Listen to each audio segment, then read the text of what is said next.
to every one of you, my people. It's good to be back here again. Today is Friday night, May 2025. My people, how on our day today? Mother of all Mommy Diaspora, good evening to you, Mommy. Thank you very much for all that you do for us here. Thank you, Abo Azi. Thank you for all that you do. I appreciate you. Thank you, everyone right there, Mr. Johnson, Emmanuel, Bex, Mark. Thank you, Mike Akionbare, Eva Line. Thank you, my people. Kislo Gerahi, Mr. Johnson, Emmanuel. And I would like to appreciate you again, Kislo Gerahi, for the super chat earlier on. I'm very, very grateful. May your pocket never, ever run dry. Debsy, thank you very much. God bless you. Vitus Akwebele, thank you. Ike Andrew, I can see you. Ima, I can see you. Amaka, I can see you. Peggy Modi, thank you very much, man. I appreciate you. Omada Nena in the building today. Thank you very much, man, for joining us today. God bless you. And God bless every one of you right there. I've tried my best showcasing everyone. And God will bless you now. I'd like us to just move on right now. As you see, I posted the video earlier on concerning to what they are saying right there at Arise, how Babu, criticized Peter Obi over his ruling during the time he was the governor of Anambra State. And then Aisha Yesufu also speak against Peter Obi on this area when Peter Obi said the people who protested against Jonathan during that time, what happened? They don't die. That was Peter Obi's statement. So Aisha Yesufu have responded to that, which I'd like to quickly take now. I only have it on our article. I'd like us to take this one coming from Sarah Reporter. Aisha Yesufu called Peter Obi for criticizing Nigerians who protested during ex-President Jonathan government, says protest is fundamental right.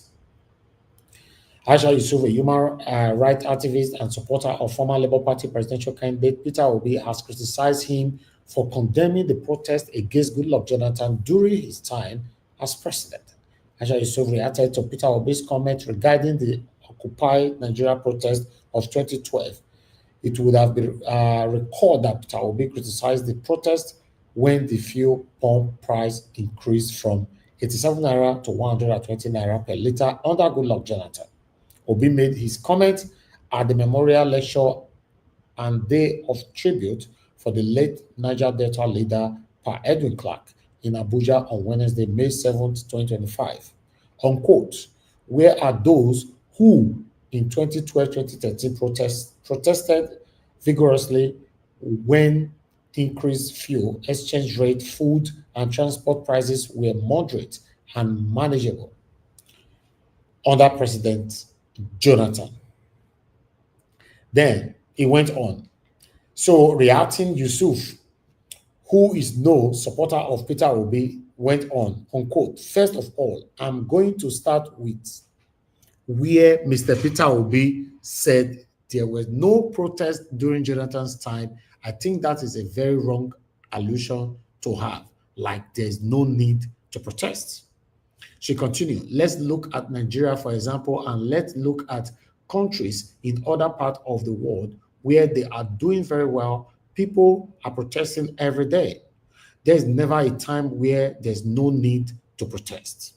And if Mr. Peter Obi thinks he's going to get into office and think people will not protest no matter how good he is, then he should drop that. What Peter Obi needs to understand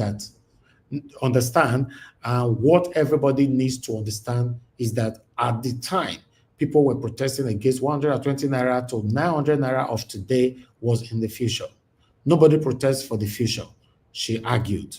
If there was any time a protest should have happened, it was during Jonathan, Yusuf added. And so Aisha Yesufu disagreed in totality with Peter Obi, saying that the people who protested at that time, where are they? They don't buy, they don't die, and all that. So for me, I think that is the originality of Aisha Yesufu. You need to be original, even though it's your principal. So if you want to criticize him, why not? It happens sometimes here. People will just go ballistic. No. If your leader says something that you're not agreeing with, that's fine. You can still protect you. Anyway, someone like me, I cannot choose to be an hypocrite. So yeah, that's the response from Aisha Yesufu to Mr. Peter Obi's statements. I appreciate every one of you, my people. In case you want to call in, this is the best time for you to call in. Let me take some calls. If not, I'm just moving straight to the panelists so that we can talk and move on. Very Dark Man did 2 videos today. One was when he was dancing and it came out. I actually saw somebody commenting on the post saying that, oh, it's an old video and all that. Those of you that is saying old videos sometimes, I think we should start blocking you on earth and the heaven now, because you need to verify things before you comment rubbish, because that comment can discourage others. Nigeria Watch don't carry fake news. Have that in mind. We go extensively to do our research over what we present to you here. And whatever we present here, if it's not authentic, then you have to blame the third party where it's coming from. It's just like Sarah Reporter now. What we are reading now is not true. Maybe Aisha Yesufu not talking. You cannot blame Nigeria Watch. You should blame Sarah Reporter. You know, a VDM did video. He posted it on his own page on Instagram. You are still coming here to say it's a whole video. You get locked, so we'll not block you. But next time, if you don't confirm it properly, we will block you on earth and in heaven, because you are trying to incite confusion amongst our followers. You know, that particular video that Very Dark Man posted today now is already having over 200,000 likes, you know, and you are saying, oh, it's a whole video. We will block that your mouth next time. Don't worry. Black Panther, please talk to us. Good evening to you. Thank you, my brother. Talk to us. Yeah, thank you very much.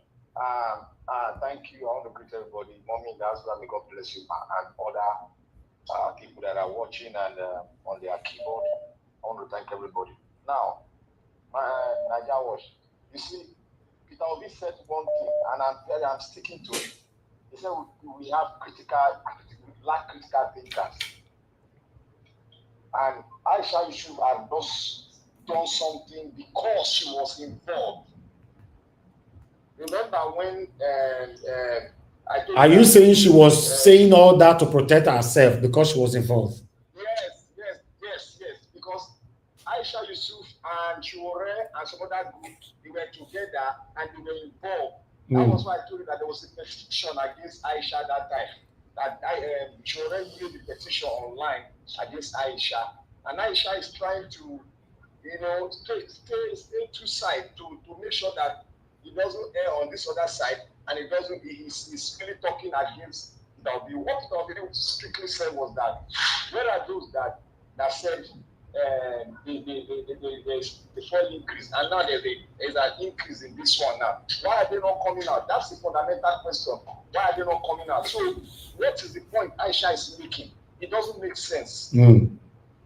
Because it was a question to everyone. No, with this that you have just stated shows that she's trying to protect her image because she was involved at that time. Because Peter Obi asked if the people who protested at that time, if they don't die. So Aisha is trying to tell Peter Obi now, say, me never die, I did, but see why, and blah, blah, blah, blah, blah. I get you. That's exactly what she's trying to protect, because I told you there was a petition from Shore against her that she is the one that backstabbed them. Oh, wow. So she's now trying to protect herself, trying to rejuvenate that character of say I am still in the protest against bad governance. That we are still together. It's not that I think Peter Obi. So are you saying now that are you saying that Aisha is a two-faced, or she was just only trying to protect her image? She's not that she's a two-faced. She's trying to protect her own self. Yeah, but in the process of you trying to protect your own self, you are bringing Peter Obi down. That's the question. That's the question that will come. The question we just asked, that what you just said now, that is what is going to come. And not that you cannot talk against Peter Obi, but what Peter Obi said, is it true? Is it lie? Where are the people that contest? Yeah, I get you now. For those things, why are they not here to campaign against what is happening now? Okay. Anyway. Because the former president was trying to remove subsidy on fuel, but Aisha came out against that. Why is Aisha not coming out now? Why are they not coming out now? That's the question to be asked. So let her answer the question, and let us stop playing game of two-face. Okay. All right, thank you very much, Black Panther. But you talk yesterday say she not be two-faced, but now you don't say she be two-faced again. But meanwhile, I never get it from that angle. With the angle that Black Panther just submitted, yes, is wrong. If Aisha is doing that just to protect her own image, in the process of you protecting your own image, you are bringing down another person's image. Is not right. And opposition they are already piling up behind this statement from Aisha, now to use it against Peter Obi. But I appreciate you all, my people. Thank you very much. I think we have one more caller. I'd like to quickly take this one here. Thank you very much. Is that Mr. Tunde? Hello, sir. Excuse me, let me tell you something, Mr. Ellis. Yes, sir. You see, Peter Obi talks too much. A good leader will not be talking too much. You, all the ex-president, you tell me who are talking like that. You are not a president. He's a president of social media. That is why he's talking. It's not good for somebody to be a leader. See now, he talk against Aisha that has been following her. No, but Peter Obi did not directly. No, Peter Obi did not directly just talk to Aisha. And he was generally. Okay, if Peter Obi knows by the time he wants to talk that Aisha is members of those people that protested, he will not say what they have said. Obi need to keep his mouth shut. He did nothing in Anambra. Let him come out and say what he has done in Anambra. Because he keeps his school. Okay, but Mr. Tunde, if everybody just keep our mouth shut. What Adio said he did. Let him come out and say what he has done in Anambra. Okay, anyway, thank you, Mr. Tunde. Thank you, sir. Let him come out and say, that is not how a leader behaves. A leader Mr. Tunde, need to talk too much. But Mr. Tunde, if everybody stays silent, how are we going to put this government under pressure? Mr. Tunde don't run. That's where it also is on the run. Anyway, thank you very much, Madam Amy. Thanks for calling in. Good evening to you. Talk to us. Hello, good evening. Thank you very much, Madam Amy. How are you doing today? Yeah, I'm fine. Thank you for picking my call. Thank you. Talk to us. I'm going to talk about the previous caller now, Mr. Tunde. Sometimes Yoruba people, the way they think about Peter Obi not doing anything, I don't know how they get those kind of information, and that's what they preach. And number two, how can you say some Yoruba people, not all, not some, yeah. not all of them. Okay. Not all of them, but a majority of the ones I know, I don't know where they get those narratives from. And then number two, how can he open his mouth to say Peter Obi should stop talking, except he hasn't seen other countries where you have opposition leaders? So it's very wrong on that for people to keep quiet. When things are not working, if you don't talk, how do you fix it? That's what I asked him, and he ran away. Yeah. Aisha Yesufu, I'm a big fan, but I watched she actually made that conversation. And according to Black Panther is very right, because she said those that actually protested then, they're waiting for new people to come out and do it now. So it just shows that she's trying to protect herself, but she should not have brought out this conversation at all, because she's actually trying to protect herself.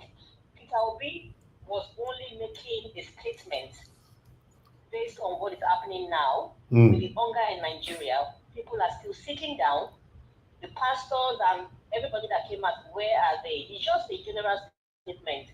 For her taking it so serious, and I think for me, I'm very disappointed in that one. And then the last point I want to give is Nigeria is is a shameful country in such a way that the government, they should just legalize criminality, because the other day I saw somebody that stole phone, the person got arrested. But the people stealing the future of the unborn generation, they are the ones leading. So how do we deal with things like this? And when you see people that steal very little things like foods or animals in people's farm because they are hungry, you get them jailed, even sometimes for life. But the people that are actually doing the main stealing, that should be behind bars, they're the ones running the country, so we're in trouble. Exactly. So I'm going to let the people talk, and it's very annoying when you think about what's going on. It's embarrassing. Thank you, ma'am. God bless you. Thank you. Thank you. All right. Thank you very much, sir, for calling in. Good evening to you. Hello, sir. Hello, Mr. Nigerians. Yes, sir, we can hear you. Please turn down your system. Talk to us, sir. Good evening to you. God bless you for taking this call. I appreciate it. I want to greet you first and greet your mother and all you are doing. May the Almighty God continue to crown your work with success. Amen. Now, unfortunately, the wider or whatever he calls himself, I think is one of them here. Obi did not make any erroneous comments in what he said here that Aisha is blaming. Just like Black Panther said, Aisha is trying to protect herself. Otherwise, Obi did not say people should not protest. He's just asking, where are those people now? This is the time when people should be protesting. Why are they not out? That is it. And one other thing, Obi's name has become the albatross of a lot of the politicians in Nigeria. Look at Akpabio, not knowing what to say with his life anymore. And to challenge to be in a place where people are trying to, eulogize, a present elderly man. That's where he will come out to criticize Obi. It's really a shame. They want Nigeria to die, and if that's what they are looking for, you should thank God for what they did for the very dark man. If they will come out like that for the support of Nigeria, see all these people will get to their heels when the time comes. They will be on the run, all of them one by one, including Akpabio. I think he's talking of people he said on the pilgrimage. Pilgrimage has spent how many people did pilgrimage feed? I'm sorry to use this word, but please, you people should tell these people, let them allow Nigeria to bring down fresh air. Akpabio is still eating outleg and whatever, and Nigerians are grounding their teeth. At the appointed time, he will know what he has done to himself. God bless you. Thank you, sir. God bless Nigeria. Thank you very much, sir. God bless you, sir. Thank you, sir. Yes. Okay, callers, I guess I'm done with you now, because once I move into the, I think we got another call. Let me quickly return your call if you are there. Okay, no, it's not this one. Okay, I think we are done. Let me just move on straight. Okay, I got CM in the backstage. Okay, okay, let me take this call. Bear with me, guys. Hello, yeah, good evening to you, Mr. Samuel. Talk to us, sir. Good evening to you. Hello? Yes, sir, we can hear you. Good evening to you. Talk to us. Hello, sir. Thank you, sir. For what you are seeing for there, as an talker, I will start the support without the support without because of say Obidients gonna be. But I think already the see finish the doctor see that will be too much. So like where somebody get children for family now, some go be very weak, some go be Asia. So for Nigeria now they look Peter Obi as big man. As everybody is there for now. But if Peter Obi want to maybe you want to talk about something, they call their name. You just talk from of indirect something, but when they be for Peter Obi, they go call a name because they don't say no level. As for the Aisha, Peter Obi no call a name for there. I don't know they want to talk about the put up but see, they still call attack him. But now because they look and say the man today weak. Everybody they look and say the man too weak for Nigeria. When I say everybody cannot be like a wicked, arrogant like that. That's why I say thank you. Thank you, sir. Thank you. All right. The last call of the moment. Let me say, I can't say for today. Mr. Raf, I'd like you to talk to us sharply. Thank you so much, guys. Help us to press on the like and help us to share this broadcast. Mr. Raf, are you there? Can you hear me, sir? Mr. Raf, you muted yourself. You muted yourself. We don't have time for all this. Hello, sir. Can you hear me now? Now I can hear you. Talk to us, sir. Good evening to you once again. I'm sorry. Okay, thank you so much for your good job. And especially for the question you asked the guy called today that made him to run away. Actually, I'm one of number one fan of Aisha Yesufu. But yesterday I was disappointed with her because in as much as like Black Panther said that she was part of the regular protest at that time. P2P was not referring to people. P2P knows who is referring to. All those Bonesco, all those Adeboye, all those P2P supporters. The one secret we don't know about all those protesters, 90% of those protesters were sponsored by Tinubu and APC members. And if you go back and listen to Khalifa, former state governor, when they asked him, you guys protested against Jonathan removing fuel subsidy, and you guys don't remove some subsidy. What he said is that it was all politics. That they know that removing fuel subsidy was the right way to go. That they don't play politics. So the sponsors all those things. They know that the Jonathan was doing well, but the sponsors all those things to get into power. And now they are putting into power, they couldn't do anything. So I commend people. People in the place of opposition.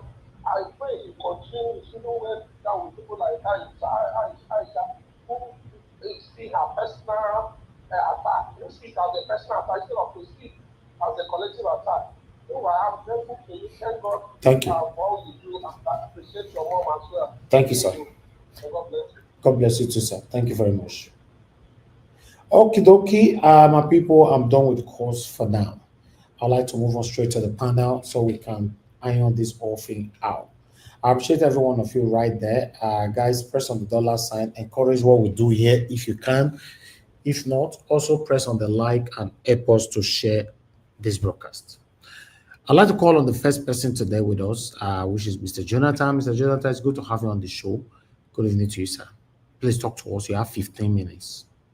Thank you, Mr. Iris. I really appreciate that. Thank you very much. God bless you. Thanks, sir. Thank you for what you are doing. Happy Friday to you. I greet you, and I greet fellow panelists. I greet you all also. God bless you all. And Mommy Diaspora, God bless you abundantly, man. The commenters and callers, God bless you greatly. You're welcome. You see, I don't understand. Let me quickly on this Aisha thing. For me, it is very clear. I don't understand whether people just have to talk for the sake of talking. It shouldn't be so. This time around, coming out to do this, I think is short-sighted on the part of Madam Aisha. I think you are wrong. And I don't know what's difficult to understand in what Mr. Peter Obi said with respect to the protests during the Goodluck Jonathan presidency. I don't understand what is difficult to understand. Yes, Madam Aisha, protest is a fundamental human right. Yes, you are correct. But Peter Obi is not talking about fundamental woman. It wasn't attacking fundamental woman right in that speech. No. That's not it. Peter Obi has nothing to do with the usual fundamental human right. Yes, you have it. It's your right. The question is this, Madam Aisha, which you should have considered, because I believe you are smarter than that. That's why I started by saying, do you have to talk for the sake of just talking? You are smarter than that. Because the simple question is that as the fundamental human right of those, the one that they had in 2011, 2012, has it been taken away from them now in 2025? That's a question. Once you are able to answer that question, you have no business. You'll be okay with Mr. Peter Obi on this one. That same fundamental human right that they exercised back then is still there now. It's still their own. Nobody said they have taken it away. So they could as well exercise that fundamental human right now. So if you know that it has nothing to do with fundamental human right, don't slot that into this matter. They still have their fundamental human right intact. It has not been taken, so they can equally exercise it now. 2, Madam Aisha, you have no problem here. You have no issue here. You are doing your own part. You are protesting already. You are not the issue here. You are doing your part effectively. I salute you for that. If all those other people are doing 10%, and I'm very, very being generous here, 10% of what you, Madam Aisha, had been doing since for the last 2-3 years, Nigeria, we will not be here now. Nigeria will not be here. It will be different. It will be completely different. So don't put yourself in the same, by coming out to say this, effectively, you are putting yourself in the same basket with those people. Don't do that. You are shooting yourself in the foot.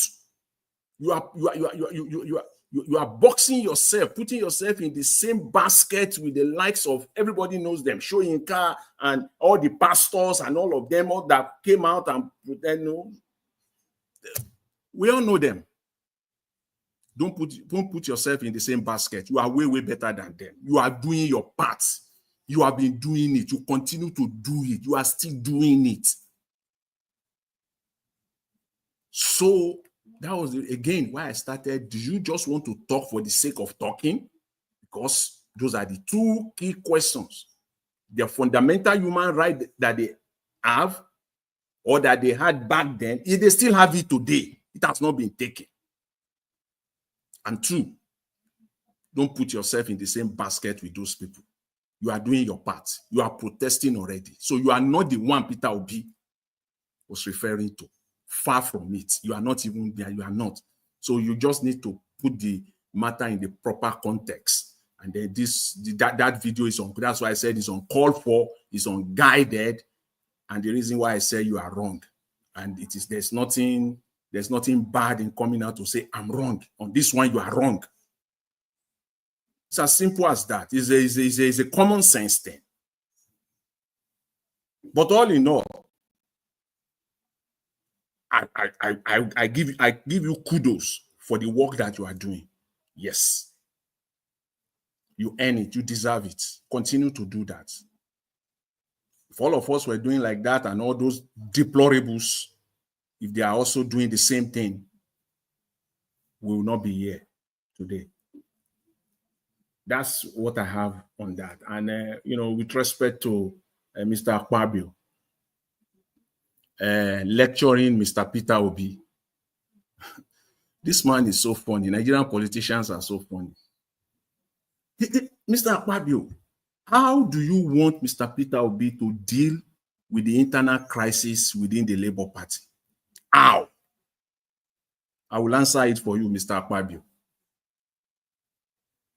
You expect Mr. Peter Obi, you want Mr. Peter Obi to deal with the internal crisis within the Labour Party in the same crooked way by which you emerge as a senator and as a Senate president. The crooked way, the criminal way.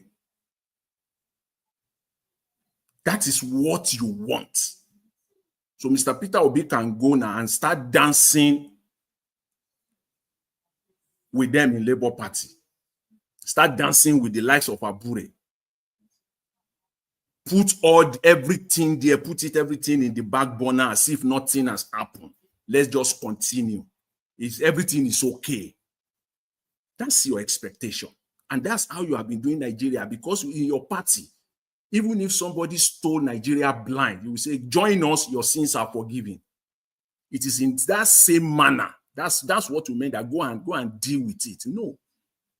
If you stand on your ground and Labour Party continue in this crisis, and what you are standing on is right and justice, so be it.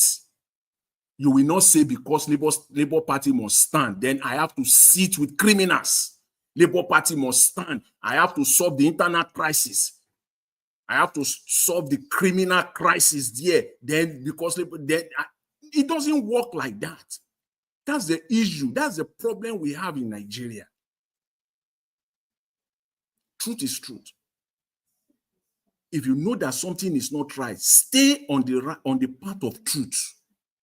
It does not matter. Stay on the path of truth. Your expectation, the likes of you, Mr. Akpabio, If it were to be you, you will have sat down with Abure, sharing the loot together, conniving with him. That's what you will have done. And anybody that is not doing that, they cannot work together, because that's your expectation. That's how you are governing Nigeria, together with the executive branch. That's why insecurity is still going on unabated. That's the reason why. Because instead of you to stand on the path of truth and deal with the insurgency and deal with Boko Haram, you are sitting down with them for your own selfish gains. That is it. And no problem can be solved, genuinely solved, if you're handling it in that manner. So it's as simple as that, Mr. Akpabio. Leave Labour Party alone. They have their internal crisis. The only way you will deal with it as it stands right now is you have to wine and dine with them. And everybody will be laughing as if everything, the way you people are laughing in APC now, you will come out and lie to Nigerians. The CBN governor will come and lie to Nigerians. The finance minister will come out and lie to Nigerians. All the spokesmen of the president and the presidency, they come out on nearly on a daily basis to lie to Nigerians, and you'll be laughing. And this is where we are today because of all of that. No. That's what we're expecting from Mr. Peter Obi. So please, as Madam Rita will say here, I will end this one on Mr. Akpabio. Enter house. You don't have the right at all. You are not there. You don't have the integrity on this one. You are not even close. You are not close. Not in the next generation. You are not even close. Forget about this one. You are not there at all. Your integrity does not match this matter. For your own good interest, enter house. And on Governor Soludo, see, Anambra State, they came out, they gave a title, a title of DK Dimba of Anambra State to Mr. Tinubu. It's always about misplacement of priorities in Nigeria. It's always about that. It's always about sycophancy. It's not about the people. You are only laying the foundation for your own demise, political demise now. I'm not in the literary meaning of what I'm talking. You are only laying your own political demise. You are laying the foundation for your own political demise. That's what you are doing. That's exactly what you expect, Mr. What you are Akpabio. Again, you can relate it to this. You expect him. You are whining and dining with a crooked government. The projects, the colossal amount of money, as far as Anambra State is concerned now, that was spent on building a new government house. What a misplacement of priorities.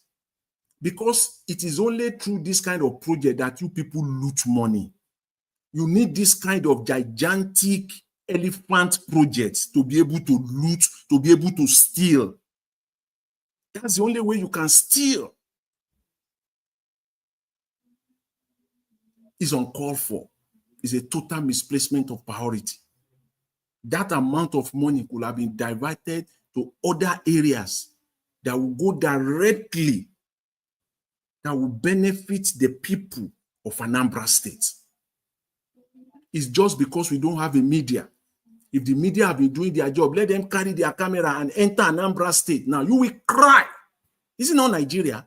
You will cry for the people there. You will now juxtapose it with this kind of project and with this kind of poverty impoverish people, you will see that it doesn't make any sense. There's still so much poverty there in every nook and cranny of Nigeria. And in Anambra State now, to be specific, is uncalled for. It's totally uncalled for. It is the state now where you struggle to be paying the 70,000 naira minimum wage. That's why I said during the period when the NLC was calling for minimum wage increase, effectively, every state in Nigeria can pay 200,000 naira. 200,000 they can pay. The amount of money that you spent on that colossal project, that failure you call government house, you people may come and argue. 1 minute more. Otherwise, yeah, you can pay. It's just unfortunate. That's the type of government, because that's the only way they can loot. That's the only way they can steal. They have to embark on this kind of projects that will, at the end of the day, bring no meaning to the people of the state. So, Mr. Elvis, let me leave it there for now. All right, Mr. Jonathan, thank you very much. I really appreciate it. Thanks. Thank you, sir. Thank you very much. I would like to quickly tally the submission of Mr. Jonathan with this announcement that came out earlier on today from INEC concerning Julius Abure. Remember yesterday, Labour Party actually sacked, or rather suspended, Abure. And at the same time, within 30 minutes or 1 hour, information came out again that Abure have also suspended Alex Oti, Kingiriti Ibe, and all that INEC have recognized Abure. That was the information that came out yesterday. So, but INEC have responded now by saying that no, nothing like that. According to INEC, they posted this on their Twitter this morning. So INEC yet to make a decision on disagreement in the Labour Party. Our attention has been drawn to some media report claiming that the Commission has recognized certain persons as the National Chairman and National Secretary of the Labour Party LP. The report also inferred that the Commission has restored a particular individual as the National Secretary of the People Democratic Party PDP, referring to the listings on the Commission's official website. However, the reports are false and misleading. The Commission has not made any decision in respect of either the LP or PDP. Then they went on. The names of the national officers of the LP had previously been uploaded to our website following a court order, not related in any way to the latest judgment of the Supreme Court.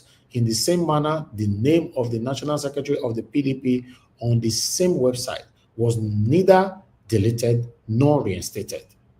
As a law-abiding institution, you lie there, INEC. Why you dey lie like this? Law-abiding waiting. The Commission is carefully studying the judgment of the Supreme Court on the Labour Party and will communicate its decision to public in due course.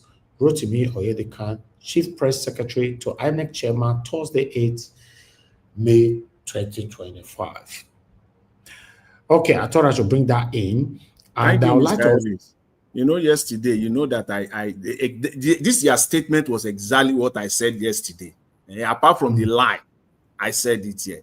People should go to the website. It's as simple as that. Nothing has changed. That this one is just a story. Somebody just put it there, insert it in the media so that it can start flying in the social media and people will start talking about it. You see, that's how they work in Nigeria. Okay, Mr. Jonathan, he also did their website, said they are law-abiding institution.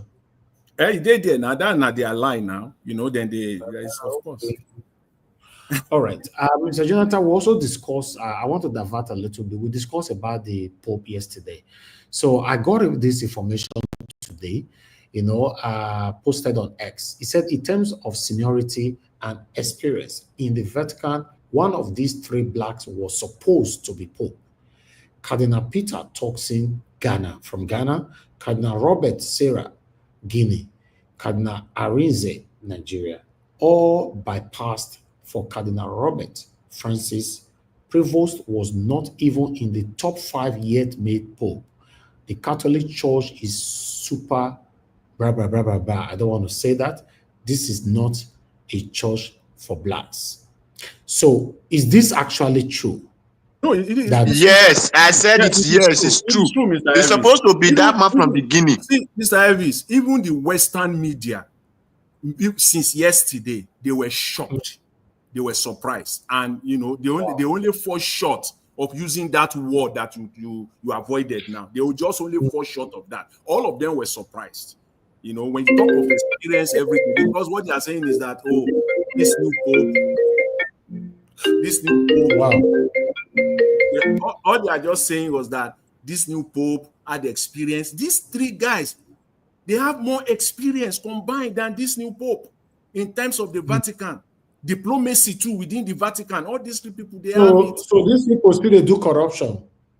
Now we dey Italy here. Now we know waiting day. See, all the BBC, CNN, Al Jazeera, all the West, like CBC, MSNBC in United States, all of them, they were shocked. And one after the other, all the analysts were coming and saying that, wow. And they kept on mentioning the names of these people, you know, intermittently. They will mention the bishop, especially the one from Ghana. In fact, some of them mentioned the one from Congo.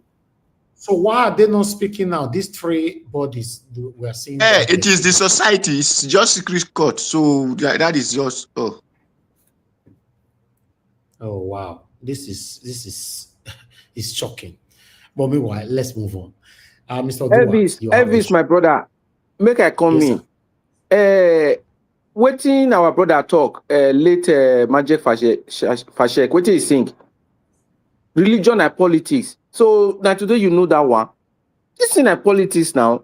So we just look them. So maybe we just pipe low. They see maybe they play their own game. There were other videos that were circulating that you know how there were somebody or so, I don't know the position where they hold, having a handshake with so many other Oibo, because I care for it all this matter. But when it got to the black man, he refused to hug the black man. He actually hugged other Oibo people. When I see that particular video, if you do inside, let me say something here. I said because of Reverend Father, I left Catholic Church. I was a Catholic member from before I came to Italy. Here, if you bring a black Reverend Father, some Italian, it is few Italian that want to take their bread from the person. And if you see some Reverend Father, when they are giving their bread, they will put it in the Italian people's mouth. If you get to black. Mr. Oduwa, you are going to have a submission next now. Just hold on. I have someone on the phone. Mr. Jude, thanks for calling in, sir. Good evening to you. Talk to us. Yes, sir. Yeah. I'm just following up on the book thing. The only thing I see, Cardinal Reza is not part of it because it's already more than 80. But since I thought Cardinal Toxton from Ghana was going to get. He has all the experience in this world we can think of, you know, and stand out to, you know, but there's no way you don't have politics. There's no way. There's no way you don't have politics. I'm surprised because this people now was just made cardinal not too long ago. He was just made cardinal. He was in Nigeria 9 years ago. He was even in Igbo State. You understand? So he was just a bishop. He was just made cardinal less than 2 years ago. And he has been selected. What I think is the previous pope, you know, he appointed about 8 cardinals, you know, so he probably in the way he's appointing, he already has given them impression of the kind of person he wants. I think there is a little bit of politics around it, you know, but hey, let's see what happens. All right. Thank you very much, sir. Thank you. Now, my concern is, let me ask this question before Mr. Oduwa will take over. What was their reason from jumping these people and decided to choose Robert Francis? What was their reason? You know Black men. what they are hiding under. You know what they are hiding Yeah. under is a secret oath. They will never in their life talk about who they voted for. They will never in their life talk about, the discussion they had. That is why even the vote, when they finish voting inside that chapel, Sistine Chapel, they burn that ballot paper.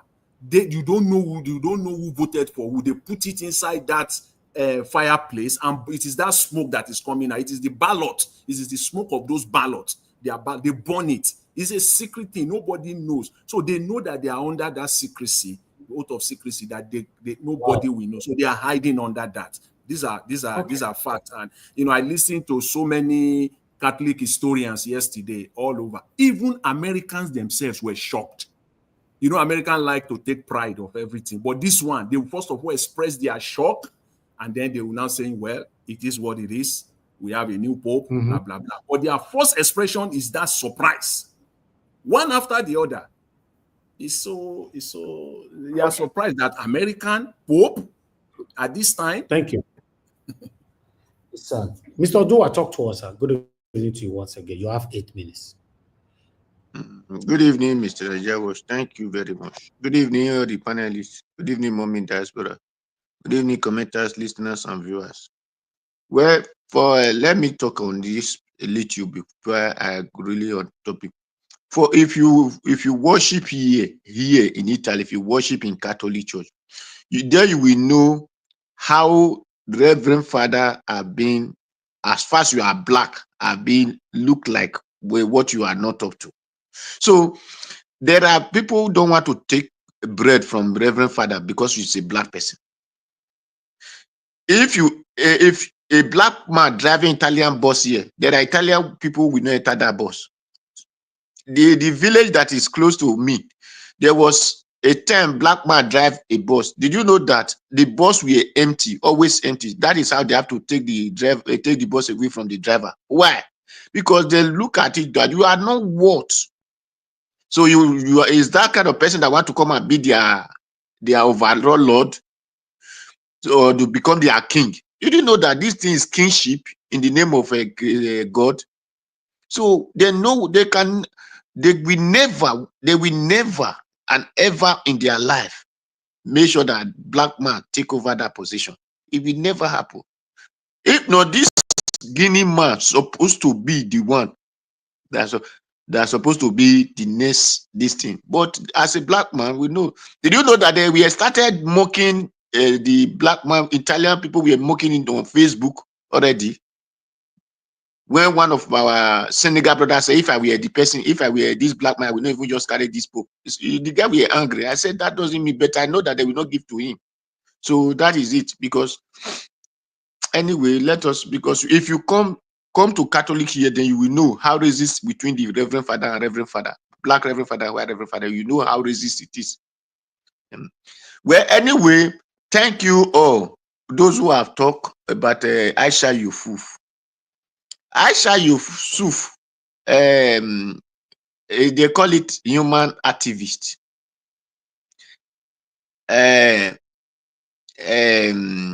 Fundamental human right for protest. You see, when people do something out of hate, then you look for one excuse to give to cover up yourself. Baba Jonathan, you say you are praising Aisha. That is not. No, I did not praise Aisha. All of them did it against Niger Delta or the group that we call minority. These are the things that the British have set up down for them. If not because of America know what is about to happen, that was how they said, let this Niger Delta people rule of the country not to divide. And for them, because the British said, don't allow these people to get power. Because if they can fight us when we came into this land, if these people get power, you people will not eat from their food. That is the problem, that they will not allow people, and that is what they are even looking onto the Eastern people, that they can collect their right and people will suffer. Whereas we are not like that. We have the free mind of, let us live in peace. You live, I live. But don't intimidate me. What they are doing is intimidation. That was why all of them gang up. Is it not only Gulo Jonathan who set up COFAM and say, let us structure this country so that everybody will enjoy? It is because of wickedness, hatred, and envy, or so they all look down on people. You call them minority, so they're not supposed to speak where you speak. Whether majority or minority, it is one head everybody have. There is nobody that have two heads. All of them that protest did not protest because they need a better country. They protest out of envy, jealous, and hate for the people of this Niger Delta. Now, Aisha Yesufu, whether you are my sister or not, whether you are from Benin or not Benin, I don't care. What concern me? Those are paid protesters. If you said fundamental human right for protest, is what? You came out in Gulo Jonathan time, they kidnap, they adopt one secondary school. You people came out and say, bring back our guests. In time of Buhari, when they adopt about 5 to 7 schools, the same group of you who protest just 3 years ago could no longer come out to protest. Is that not hypocrisy? Because if you can occupy and say, bring us our guests, when they were not kidnapping schools and school, and your eye were not blind, you were not deaf, your leg were not crippled. Even if you are crippled, you will stay on wheelchair, they will roll you to protest ground. But all of you were silent. That tell you they are all hypocrite people. Now, after that, the whole country become on fire. You people did not come out to protest. Okay, that one have the first 4 years have passed. Another year, person came out and said, Peter Obi did not just misstatement. Peter Obi is reminding them of their duty. And Aisha Yesufu supposed to have sense that fundamental human right, since you forgot that you're supposed to protest, person now remind you, come out now, because this is what you fight for. You said nobody should remove subsidy. And the person that you brought into power that protest with you came into power and removed subsidy, and you could not come out and block the road and say it will never happen. Automatically show the foolishness of all of them who came out for that protest. Whether you were a pastor, whether you were a president, whether you were a governor, whether you were a senator, whether you were a primary school student or a pupils or whatever, or whether you are a farmer, it was foolishness in all of them. That showed their stupidity. Because if not, all of them will have, there is no retirement in protest. You don't retire. As an activist, you don't retire. It is only death that will make you to retire. And it is only death that will make you not to come out for protest. Even though you are a cripple, you will come out and block of that protest. That shows. And when you are protesting, if you are protesting for the right, and that is why you will be recruiting others, you will be putting them straight. Your place will be always booming because you are going to be telling people, this is the reason, this is the reason. You are a lecturer. If you are a protester, if you are a human rights activist, you are a lecturer. Your place never there because everybody are suffering and you are always seeing they're feeling their pain. The only place that you cannot want to protest is because you are a paid protester. So you'll be looking for we come and give you money before you come out. Yeah, that shows that you are not human activists, you are not human rights, you are human left. All of them that protest, they are human left. Who claim to be human right? They are all human left, no human right. They are not activists, they are empty fish. Because empty fish, when you put it on the ground, it can no longer function. It is when it's inside the water it can function. So whether Aisha, whether Turoteyo, whether Fela, whatever Fela, so all of them, the pastors, so they are all fools. And that is why they can no longer protest. Now people cannot buy food, they do not come out to protest. Peter Obi is reminding them, it is now your duty to come out and protest. Then all of them want to come and talk here. Then for the imbecile in also what did you call House of Assembly? Yeah, I've seen it. The Akpabio. Akpabio, if I laugh, it is nothing in a brain that he has. You come out and brag, said you build hospital. How many times that Akpabio has been admitted in that hospital? When he was sick, why did he not admit in that hospital? Or his wife? Where was he not admitted in that hospital? Why do they carry his wife to where did he say the treaty? I think Ifdian or something like that. If you build a qualified hospital, why did you send your wife out of your own state when you were governor? So when people came out or come out want to talk, they will have reasoned very well. If this thing is said in social media, thank God he knows it's on social media. If it is no foolishness, if that he had brain, he will have not opened his mouth to talk. You send people to pilgrimage. If I were to be, how many people did that pilgrimage employ as workers? How many that life have that pilgrimage change? You send them to this thing. You send the other one to Rome. What was that? Is that it's something you're supposed to brag of?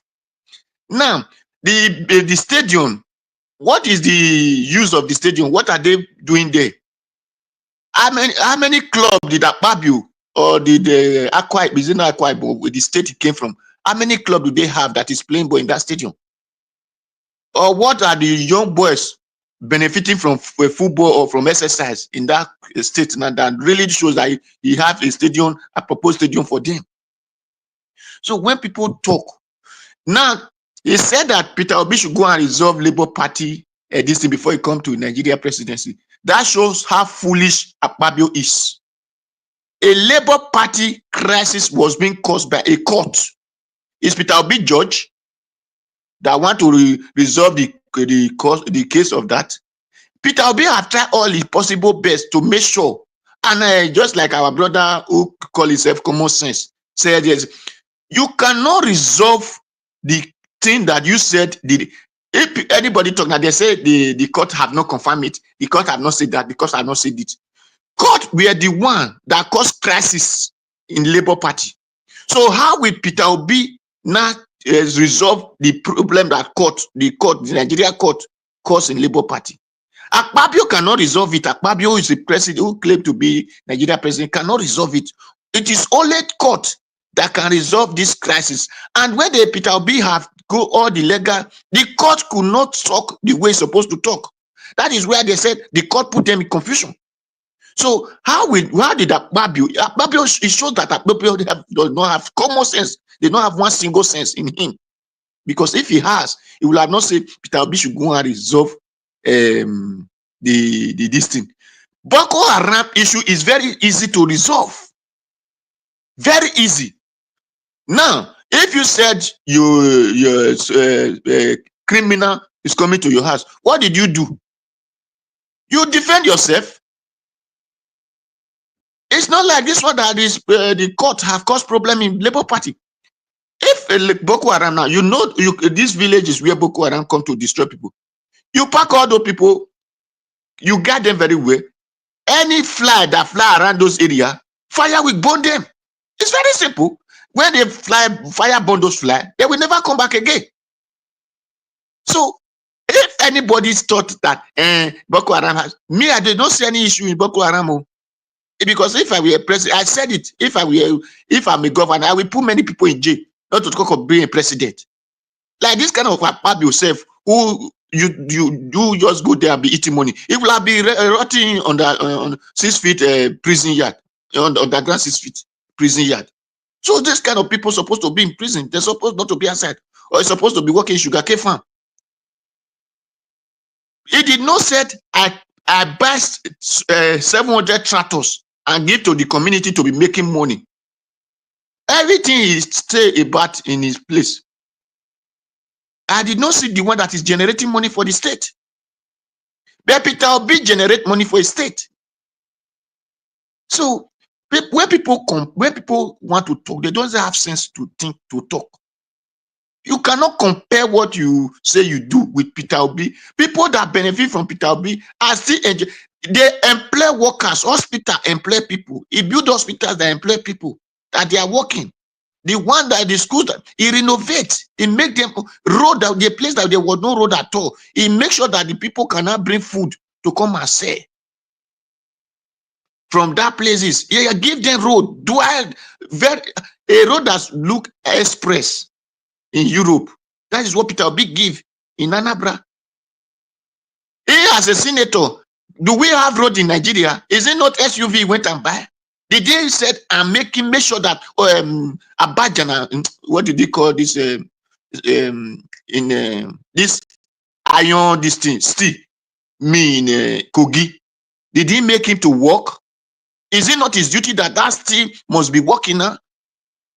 Because they are just there eating the money of Nigeria. He gave man to talk, say go and resolve Labour Party crisis. If you cannot resolve Labour crisis, you cannot resolve Nigeria. When you have the edge of the knife, the handle of the knife, you can use it to cut. But when you have the head of the knife, you will be afraid, because if they drag the handle, your hand will cut. So there is big difference between resolving Labour Party that is caused, the problem that is being caused by Nigeria court, and being a Nigeria president. Make sure that all authority come from you. So if no foolishness, people will have not be thinking that way. Where our brother in Anambra, who claimed to be Democrat, you see, people who did not supposed to own power. This is why I'm telling you, right from whether all positions in Nigeria, people that hold the power are not supposed. It is not because person can read British language and write British language, they say he have experience, he have sense to do something. No. With this kind of situation, Anambra did not have lights, they don't have electricity. But look at the houses he's building. If he use that money to give Anambra light, is it not that Mr. place Dua, now that, sir? Your time don't finish, tele. Thank you, sir. Thank you very much. Thank you, Mr. Dua. God bless you. Thank you. All right, Madam Nena, are you there with us? Yes, I'm here, Mr. Elvis. Madam Nena, it's good to have you on the show. Good evening to you, ma. It's been a while. Yeah, I know. Yes, good evening. Yeah, good evening, everybody. Good evening. Good evening, the commenters, panelists, and everyone. Thank you so much. I'm glad to be here today. I'm always at the background. I have a lot going on right now. But this Aisha issue was actually what prompted Aisha and Akpabio's issue was actually what prompted me to abandon everything I was doing now to just come in here. And why Mr. Jonathan was said, he actually said one thing that I had in mind, when he was talking about the fact that Aisha is trying to put herself in the category of everybody else that did the protest. I listened to what P2B said when it comes to that protest. What P2B said, I have said it way before now. Because my thing is, I always say, all these people that came out during the Jonathan to come do all this 1 million march and all these protests, where are they now? Where are they today? How come they are not coming? It's unfortunate that P2B made that comment, and the first person that jumped out to respond to it is Aisha. It's very unfortunate. Aisha Yesufu is somebody that I respect, having seen what she has done so far, and having seen how much she speaks out and her role in everything that goes on in Nigeria. It's so unfortunate that when P2B made the comment that the first person that jumped out, aside from Akpabio, is Aisha Yesufu to come and make the comment that she made. And just like Black Planter said, it clearly explains the the selfish nature of every human being, that oftentimes we do things, most of the times every human being have an atom of selfishness, and sometimes situations prompt us to bring out that our selfish nature. Because when you hear, honestly speaking, for me, for one person, I must say the truth. Aisha Yesufu is not somebody I knew before, up until the 2023, they bring back our girls issue. So I honestly never knew until she made this comment, and I began to see comments about the protest, that she was even among the people that protested during Jonathan. I never knew that, I must tell you, because I left Nigeria a long time ago. I don't really know much about most of these people until recent events brought my attention to them. So by her coming out to challenge P2B to say what she said, she's invariably putting herself in the same category of the people, because the truth about it is that when P2B made that comment, I, for one, I knew the people he had in mind. Even that I cannot really say that I was in the mind of P2B, but one can actually deduce who and who P2B was actually referring to when he made the comments. So for Aisha Yesufu to come out and make the comment that she made, is like she is actually putting herself in the category of those people. And just like Mr. Jonathan said, he basically shot herself on the foot. It's so unfortunate that she has to be the one. So if she felt that way, that the whole what P2B was saying has something to do with her, then it will be also genuine for us to ask, why are you not protesting now? If you protested then, why are you not protesting now?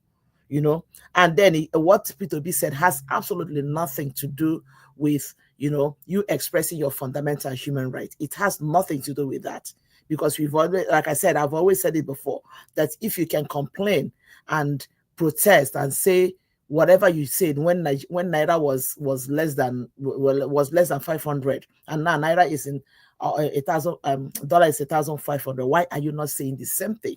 So is that what do we call that? Is that not hypocrisy? Sorry. Is that not hypocrisy? So I don't understand why she has to be the first person to jump out and say that. Again, to talk. And again, I want to just also say this. Okay, if for any reason, let's just, you know, for the sake of argument, we say that, okay, P2B was actually referring to her, or maybe referring to her as part of the people he was making comment about. Wouldn't it have been also hypocrisy if P2B felt that way and refused to say it just because Aisha Yesufu was involved? So if you want to say the truth, just like Ms. Evis will always say here, if you are close to somebody, if you want to criticize the person's action, irrespective of your relationship with the person, you should be able to, you know, point out the person's wrong. And when the person does what is right, you should be able to also point it right out. So let's assume that P2B wanted to make that comment, and suddenly he remembers, oh, Aisha was part of it. Okay, for that reason, I will not say it. It's also going to be hypocrisy on P2B's side. So the point I'm trying to make is this: I don't know why Aisha Yesufu took it personal, but of course, you know, I think it was Black Panther that called him before. I don't remember who called him. I said it, that she is only trying to defend herself, and it is so unfortunate, you know, that she is coming out from somebody like her. It's so unfortunate, because I don't see any reason why she should take it personal. P2B made a very genuine observation. Where are those people? Are they dead? Why are they not talking? Why are they not coming? Why are they not protesting? Because Nigeria, obviously, at this point in time, is worse than it was during the time of Jonathan, which is just few years past. It's worse than. So if you complain, if you protested then, why are you not protesting today? Why? So she's saying that is basically trying to make us understand that the reason for which those people protested then was the reason why she also protested, and the reason why they are not protesting now is the reason why she's not protesting now. I mean, it wouldn't be out of place for us to put that, but it's unfortunate that she chose to put herself in that situation. I don't know why she has to do that, but whatever it is, it does not look good on her. That is just my own take on that. So coming to the issue of Akpabio. You see, you know, when I heard Akpabio talk in Arise TV, the only thing I did, I think I made it. I don't know if it was in Nigeria Watch that I made that comment, or was it in Arise? I made the comment. I'm like, Akpabio is one person that I don't know if that man actually thinks, if that man actually, when people will always say, listen to yourself when you talk, I don't know if that man actually thinks before he talks. I don't know if he has, I don't know what goes on in his head that makes him talk the way he talks. This man was, first of all, just like Abati said, I don't know why it's always when P2B talks, that's when you see them open their mouth. Every other person speaks, they don't talk. But I can understand. It's only a tree that has a fruit, a ripe and interesting fruit that people throw stone at. I can understand that. But my thing is that you're sitting down and enumerating to us all the things you did in Akwa Ibom State. Just like the previous people said already. Point out one of the things that Akpabio said that has benefited Akwa Ibom as a state, that benefited the average Akwa Ibom man. You build a stadium. Okay, how much of sports development has that brought Akwa Ibom State? How much of that has that brought Akwa Ibom State? And for somebody to come out and brag that one of your achievements is wasting millions to send people on pilgrimage. And I ask myself, where exactly did Nigerians even get this idea of sponsoring people to pilgrimage? I am in the United States, and I know that oftentimes, you know, organizations, church groups, people organize themselves. In fact, there's one Catholic church in my area now. You know, they are planning to go on pilgrimage. They started planning it since last year. planning it that people had to, you know, they organize themselves, they put money together, they tell everybody this how much is you're going to pay, both the logistics, the tour, everything that has to go into. People started saving, people started putting money down for it. You know, this is something you do personally. It is a personal thing. So why should the government sponsor people to go on pilgrimage? And for, I believe a lot of us might know here, this pilgrimage of a thing that they talk about, you know, that they sponsor. I've been privy to meet one or two people way before I came to America in fact, so I know somebody that was related to the wife of a former governor. I'm not going to mention him here. A former governor in Nigeria then, you know, that was like about 20 something years ago, you know, during one of the pilgrimage thing. The way they do this thing, it's not even something they do that they give the ordinary man on the street the opportunity to even experience that pilgrimage experience. These things are still what they do of who know who. I remember that what the person I was talking about, who happens to be a younger sister to a governor's wife as at then, right? So during this pilgrimage thing, of course, it's always about lobbying, who know who, put people on it, because this thing is, they pay their pay for them for everything, and they still give them money for the spend and everything. It's just pure waste of money. And this person I'm talking about, at the end of the day, she did not go for that pilgrimage. Her name was part of the people that went for that pilgrimage, was supposed to go. She did not go because of her connection with the governor, being the wife of the sister to the wife of the governor. As at then, they collected money. They collected money for that pilgrimage. I'm telling you, the money they collected was enough for them to use it to buy a house in Festac at that time. They did not go for that pilgrimage. So that tells you how the money of the so-called pilgrimage is being wasted. And somebody is coming to brag that is one of your achievements. You spent millions of money, people to pick. I'm telling you the reality. That racketeering. That is what I'm telling you. What I'm telling somebody I know personally. Personally, was the youngest. She and her husband was able to. They collected their own portion of the pilgrimage money. They used it to buy a house in Festac, a house that they live today in Festac. That will tell you how much it is. I know another person who happens to be a sister to a sitting senator. Then these are the kind of people that go for this pilgrimage that we are talking about too.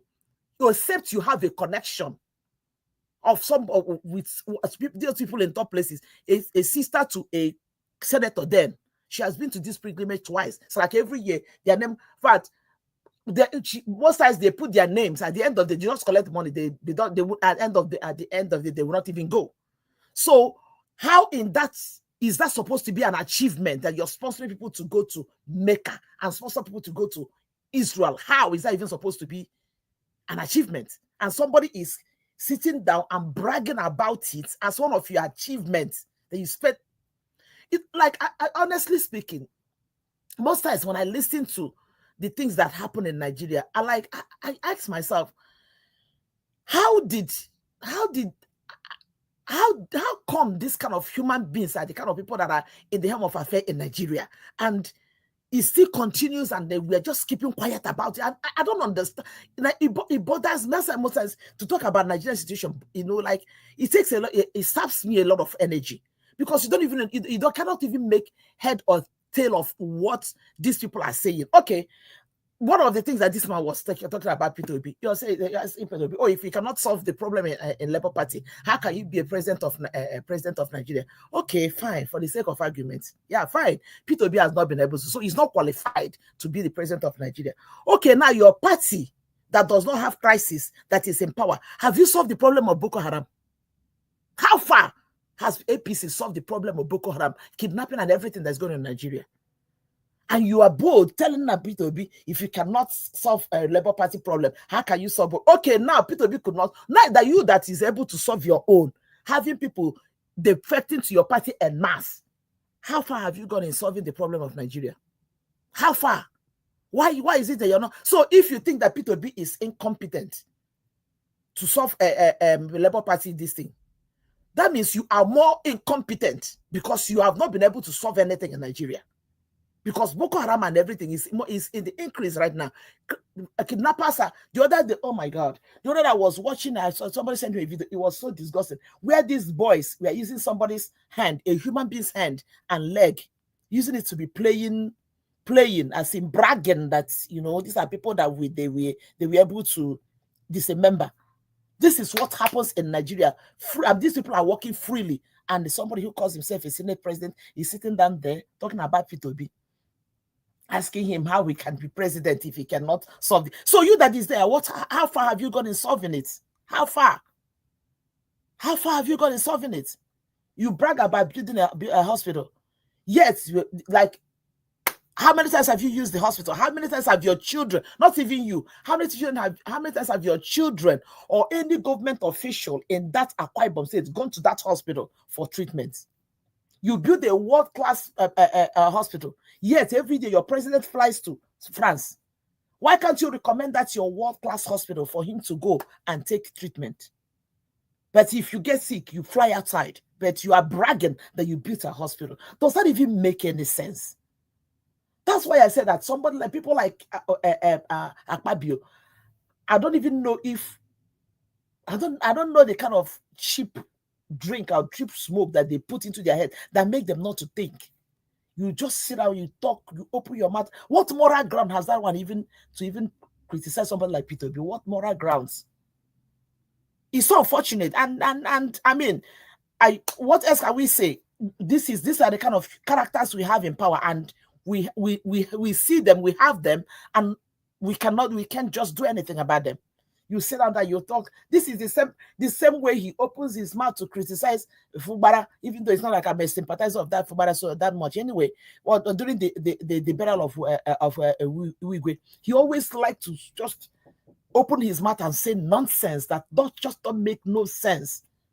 I don't understand it. Bragging about things that don't make sense, that have not added anything to the livelihood of anybody in that country. Like, how? How does that even make any sense? Anyway, Mr. Ivis, I just leave it here for now. That is just how I feel about that. Like, I don't know. Just leave it for now because I have something that I need to attend to. Thank you so much. I may talk again if I have the opportunity. Thank you so much. See, Mr. Ivis. Mr. Ivis, are you there? Madam Nena, yes, can you hear me? Yeah, we can hear you. Madam Nena concluded our submission. Yes, Madam Nena, Yeah. Thank you very much. Yeah. I really do appreciate you. Thanks for your time with us today. I appreciate you, man. Thank you. You see, Mr. Ivis, just 10 seconds, please. What Madam Nena said, I just want to kind of add to it. You see that pilgrimage thing, you see why they will not stop. They won't stop it, even they know that it is stupidity, but they will not stop. It's racketeer. The money they are making on it, they will say 2,000 people are going. 1,500 of those people, that money, na their pocket they go. In fact, see these people. You will have. I'll give you time to expatiate on that later. Let us get to everybody. The next person is Oga CM. Then will come to Stay Humble. Then Mr. Alex, Abdul Malik. Then Black Panther. So I'd like us to go with Oga CM. Oga CM, it's good to have you on the show, sir. Good evening to you. I beg, talk to us. 8 minutes. Good evening. Excuse me.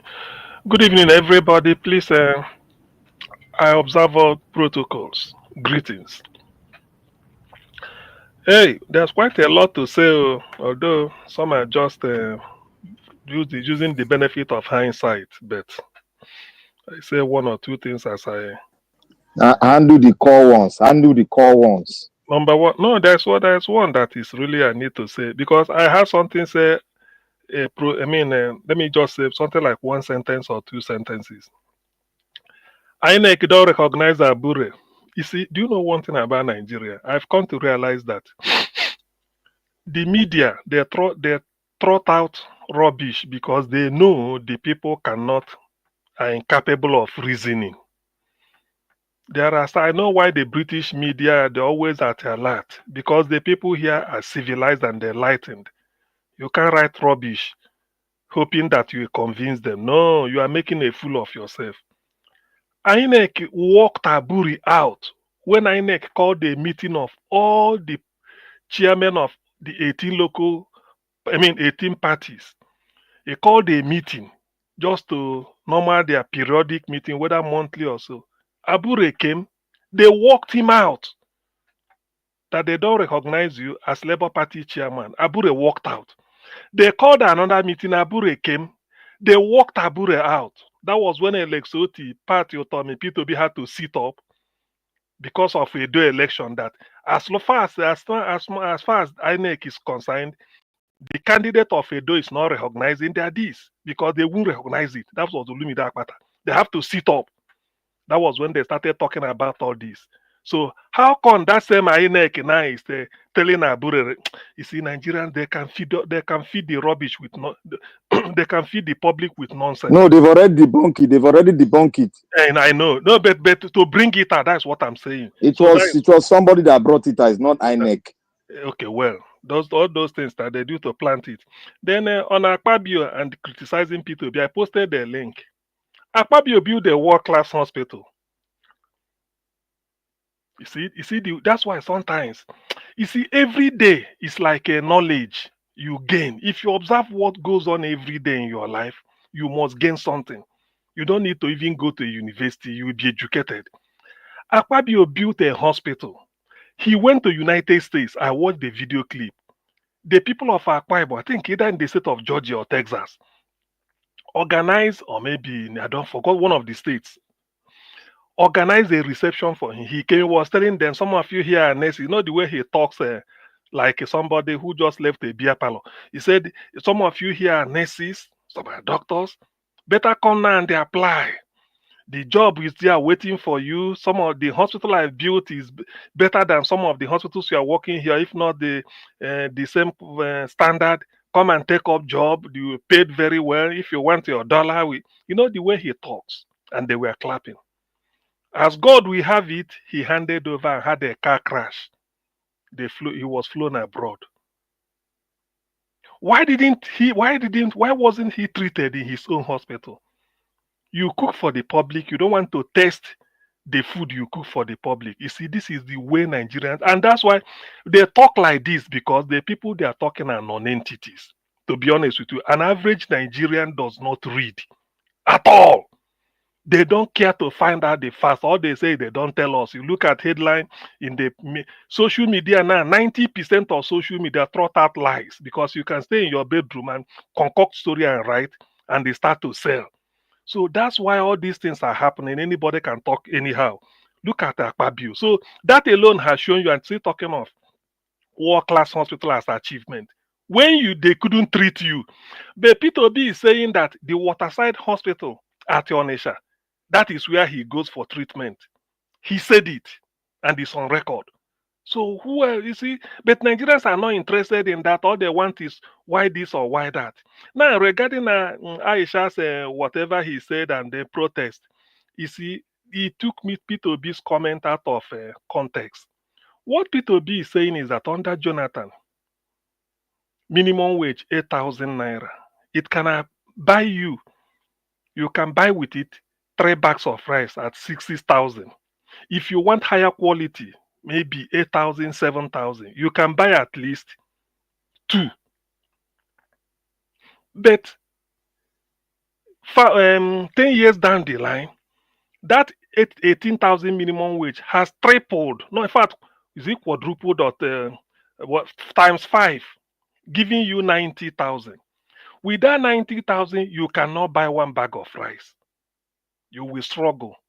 So you have more money in your pocket that is useless in terms of it's just like toilet paper than when you had 18.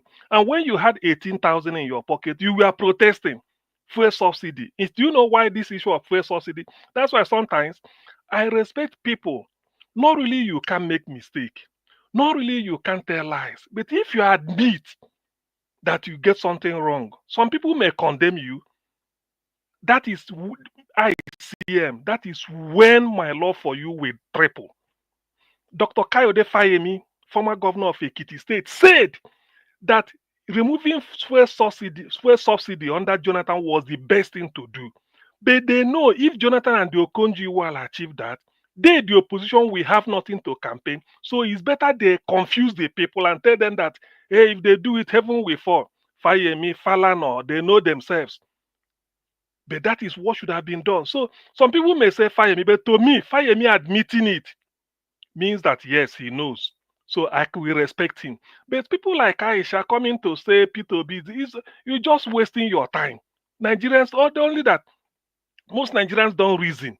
What P2B said is the right thing. If you protest then for 18,000 with that can give you 2 bags of rice and all those things, what is happening now? Chibos girl, then you protested. Is it not here? We watched one day in which terrorists will go to one school and they start loading children and going away. What are you doing now? So what he's trying to say is that if you protest for 18,000 naira when a bag of rice is, minimum wage is 18,000 and you are protesting, why don't you protest times 5 when the minimum wage is now around 90,000?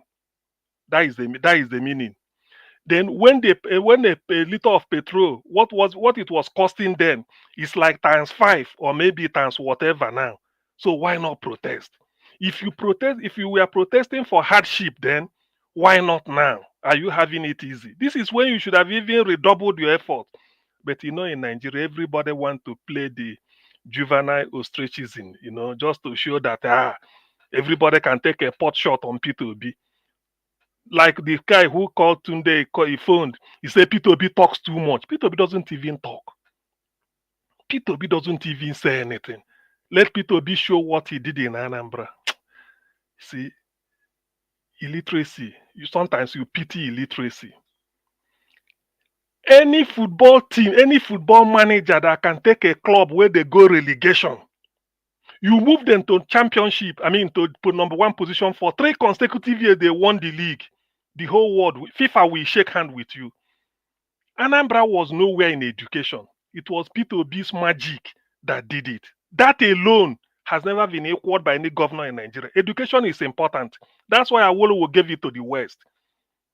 Awo wasn't giving them money. I was said I would give them free education, and he taxed them, and he did it. Today, Yorubas can brag that they are having free education since 1952, or the then Western region from Badagry down to Asaba. They were having free education since 1952. They started experiencing. So that's why education is important. That's why P2B will tell you Human Development Index. If that is the only thing he achieved in Anambra State, it's okay for us. So this nonsense of where P2B, what he do for Anambra, must everything be how to tar road, how to build a 1 million story building or tar road from Nigeria to the sky? It doesn't just mean. To put it in context, I once said, Tinubu, you are master criminal, you forged your certificate, yes. Now you are the president. Everything cannot be awarding contract or building school, building this. Go to Benue State, using your power as CNC and say, I decree by the power conferred on me, I command that this refugee camp must be closed today. Send these people back to their homes, rehabilitate them with some millions, each family. To me, I will sing your praise, because human governance is not only about giving people bread. Sometimes you show them that they are human beings.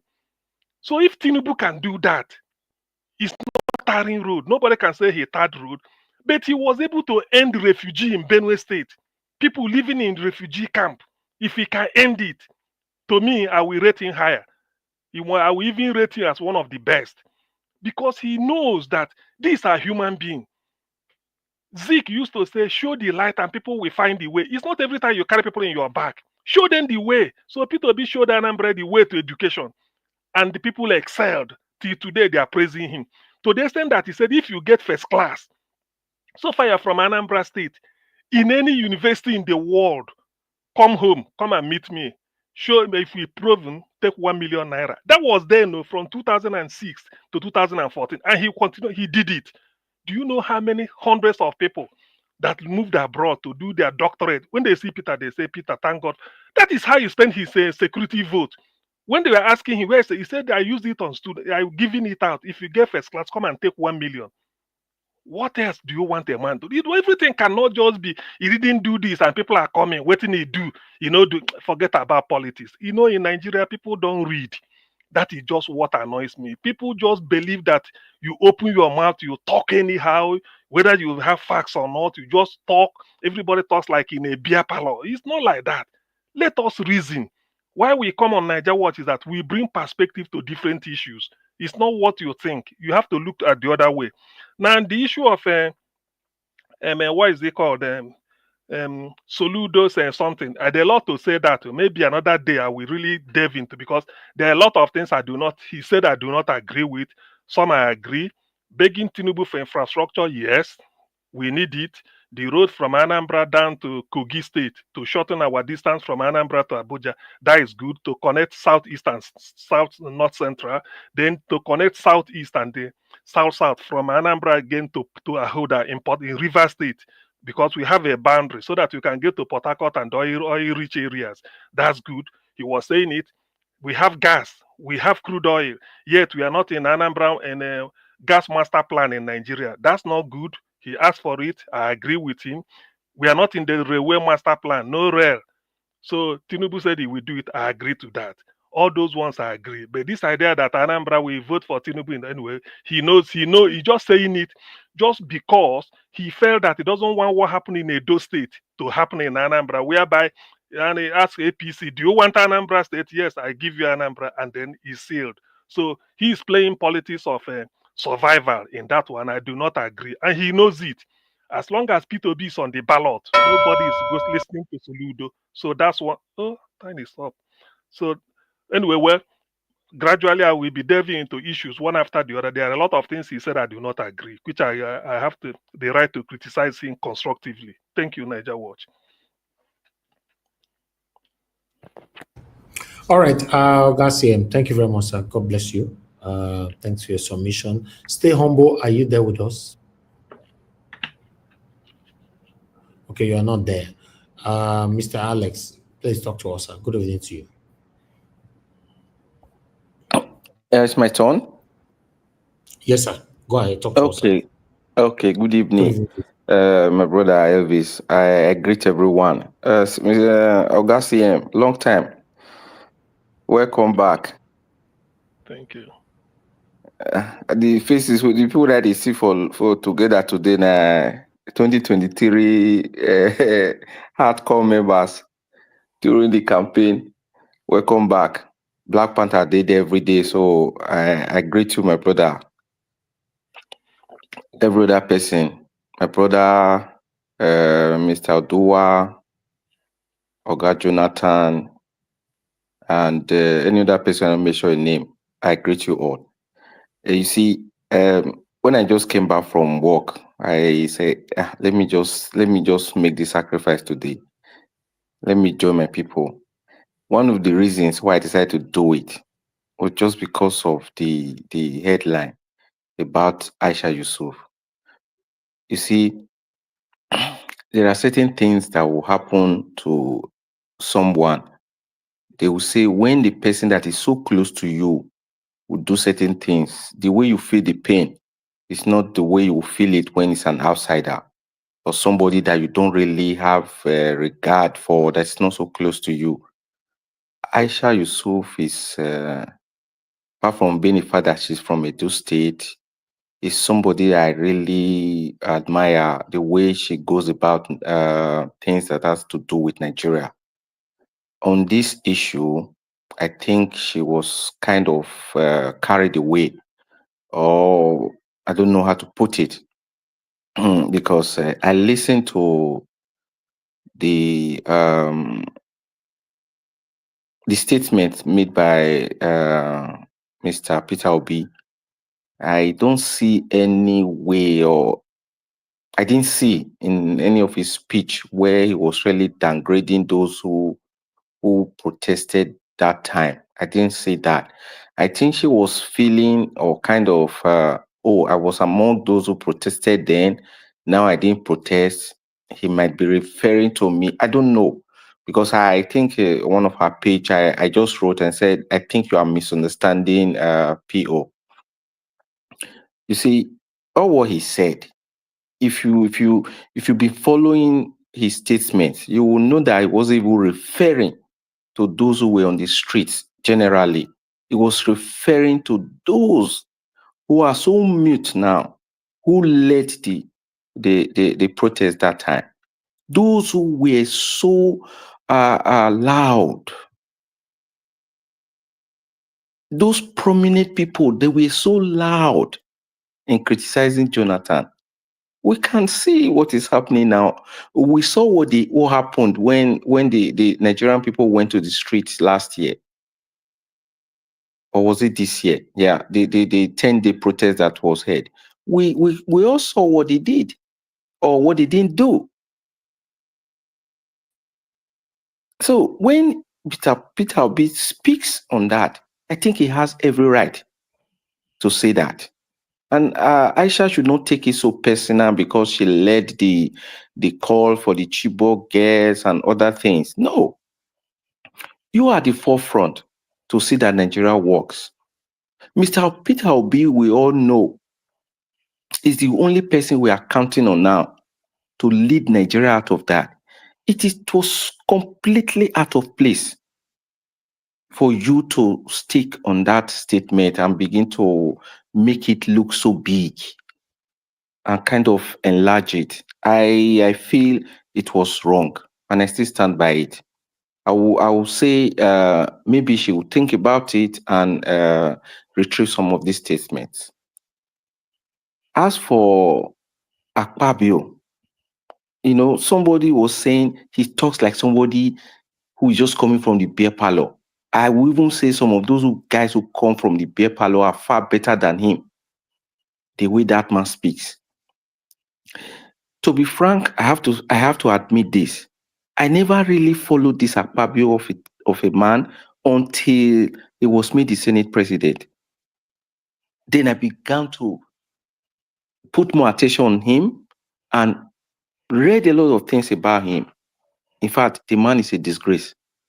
And Nigeria, as big as Nigeria is, that this guy is the third person in power, the third in position, is a disgrace.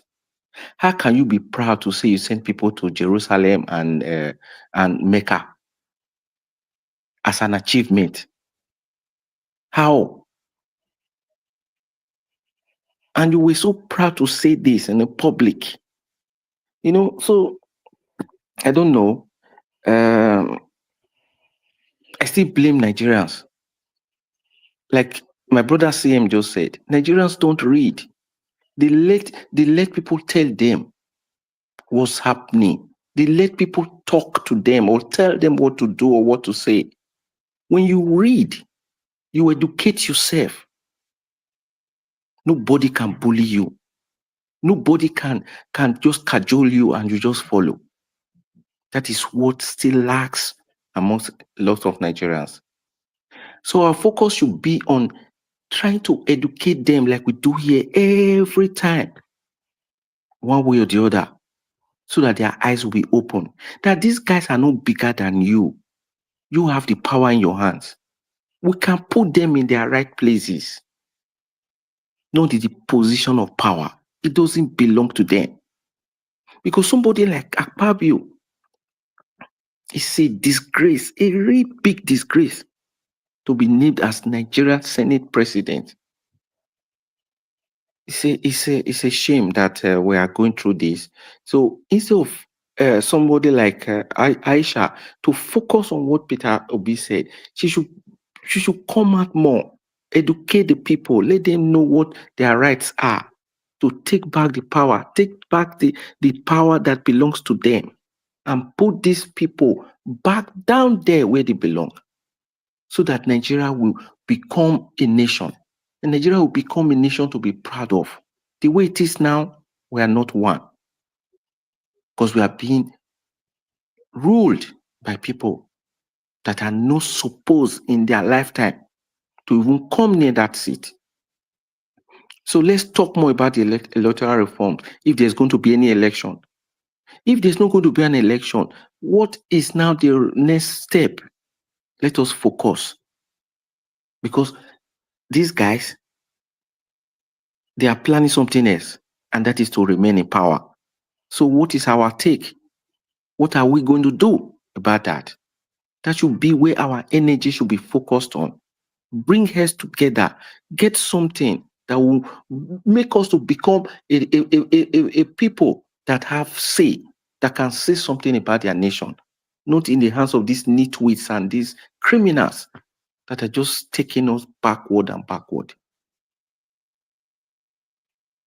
As for the other one, I don't want to say much about Soludo.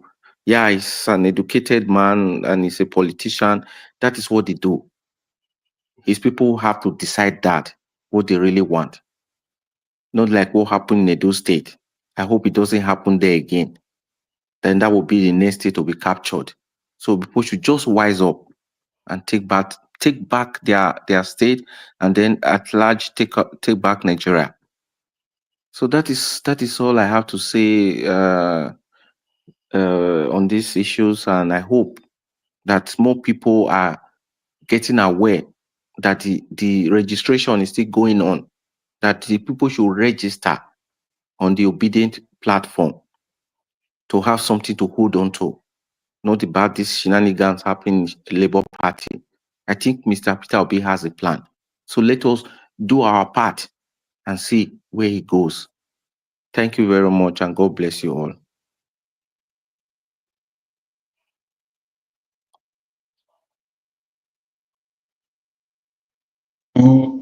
Okay, Niger, what? Mr. Elvis. Okay, the next person. Don't worry. Let the next person continue. Who hasn't spoken? Yeah. Okay, I'm the one. I've not spoken. I'm the one about to speak now. Okay, Black So after me, anybody can go ahead after me. I want to thank everybody. It's me. Sorry, sir. And now you speak after me. They don't call you before now. It's Adu Malik. They don't call me. They never call me. They never call me. Okay. Okay, Adu Malik. Yeah, thank you very much, Mr. Siem. Good evening, Mr. Nigeria World. Good evening, everybody in the panel. Good evening, Nigeria. Protest is fundamental right. Yeah, it is true, but it's what are you protected for? That is the question. You see, Peter Obi has a question. It's a question that he asks.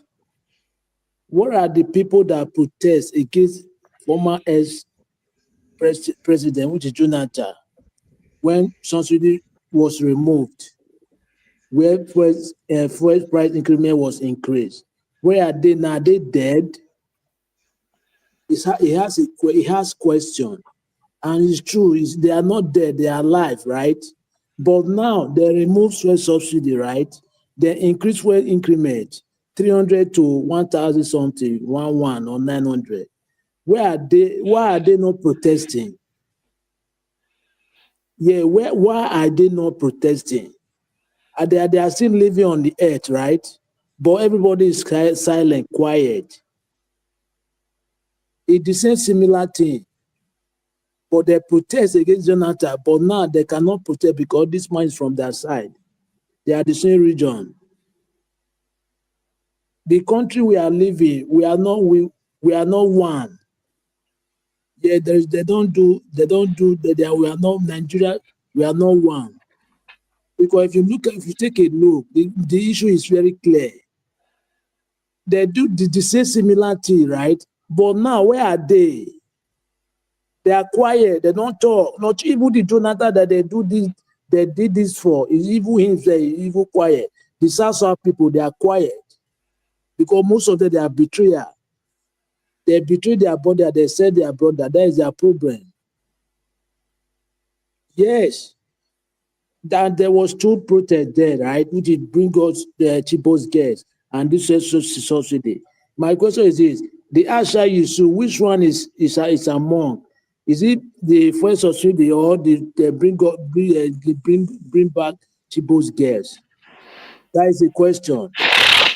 You see, this Akpabio is mocking Peter Obi about going and settle LP issue. They are the one, this APC, they are the one that caused fraction in the Labour Party.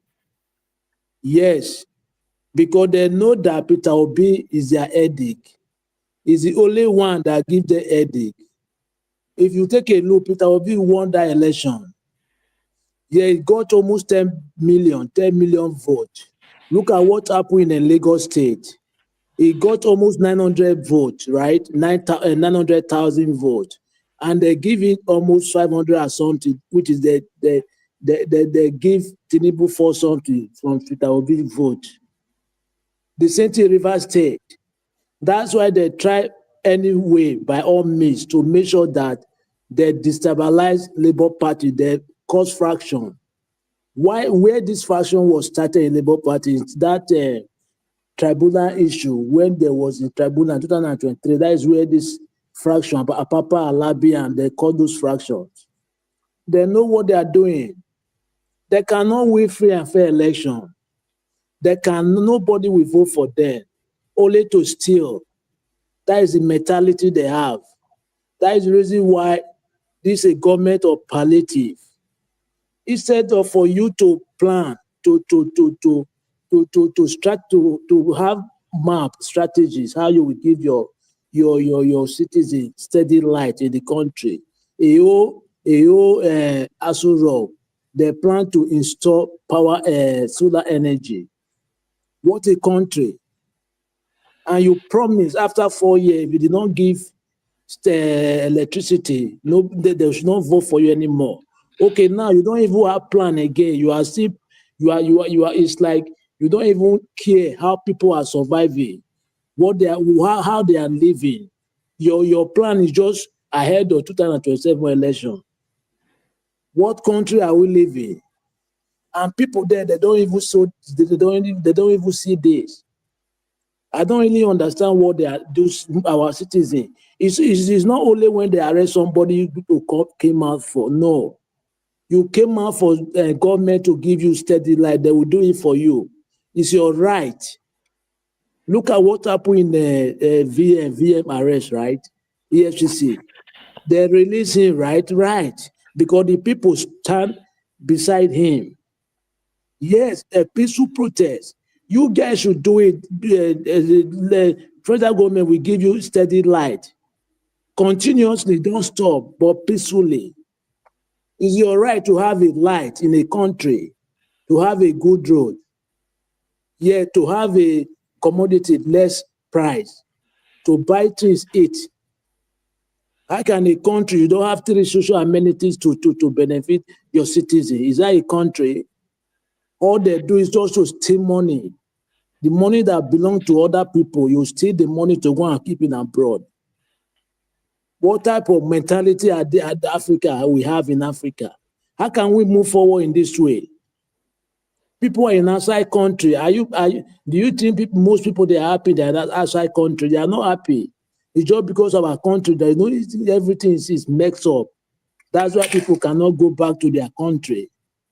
It's not that you can visit, but you cannot stay there. Even though you visit, I think if you are spent 1 week, the country you cannot even longer stay there anymore because the way they are living, the way they are behaving. We have a long way to go. Let's change our mentality. Look at this social media influencer I see today, Peter. Only he went to House of Assembly. He want to submit electoral reform, which is good. Let them stand up, and it's their right. They have the right. They are the woman. Majority democracy belongs to the majority of the country, majority of the people. It's not that they just keep quiet. They are fearing, scary. How can things change? They cannot change. Thank you very much, Mr. Niger Ward. Okay, thank you, Abdul. Okay, Black Panther, you can. Thank you, Abdul. Thank you very much. Yes, Augustine can continue, but I'm here. Let me be on the backstage. Okay, thank you. Okay, Black Panther, 8 minutes. Thank you. I will say thank you, everyone, and all that protocol duly observed. That's my doctor always say, to get some more time. So I will take that route. So I want to say, I will start by saying everybody has spoken well, and I thank God. I called earlier on, I was the first person to call on this channel. And I purposely called because I was once an activist. I am still an activist. I was one very active in Nigerian space during the military era. I went to prison too, but mine was short. Because Nigeria was saying, if your surname no carry weight, you get as a B for Nigeria. Now, the reason why I dive into Aisha issue is that many activists in Nigeria don't know how to that is administer the kind of popularity they've gotten. Because when you got to a certain stage in activities, you have to be very careful and monitor your statement, and also put a device, and this device is critical analysis of every issue so that it does not bounce back. If it bounce back, it's going to hit you below the belt and investigation will start on you, because nobody is so clean and he has not caused his brother, his next door neighbor, when it comes to human activities and their character. You see, Aisha is an activist in Nigeria. He knows everything about the Jonathan era, where they came out. He knows in toto. He was with Shore in toto.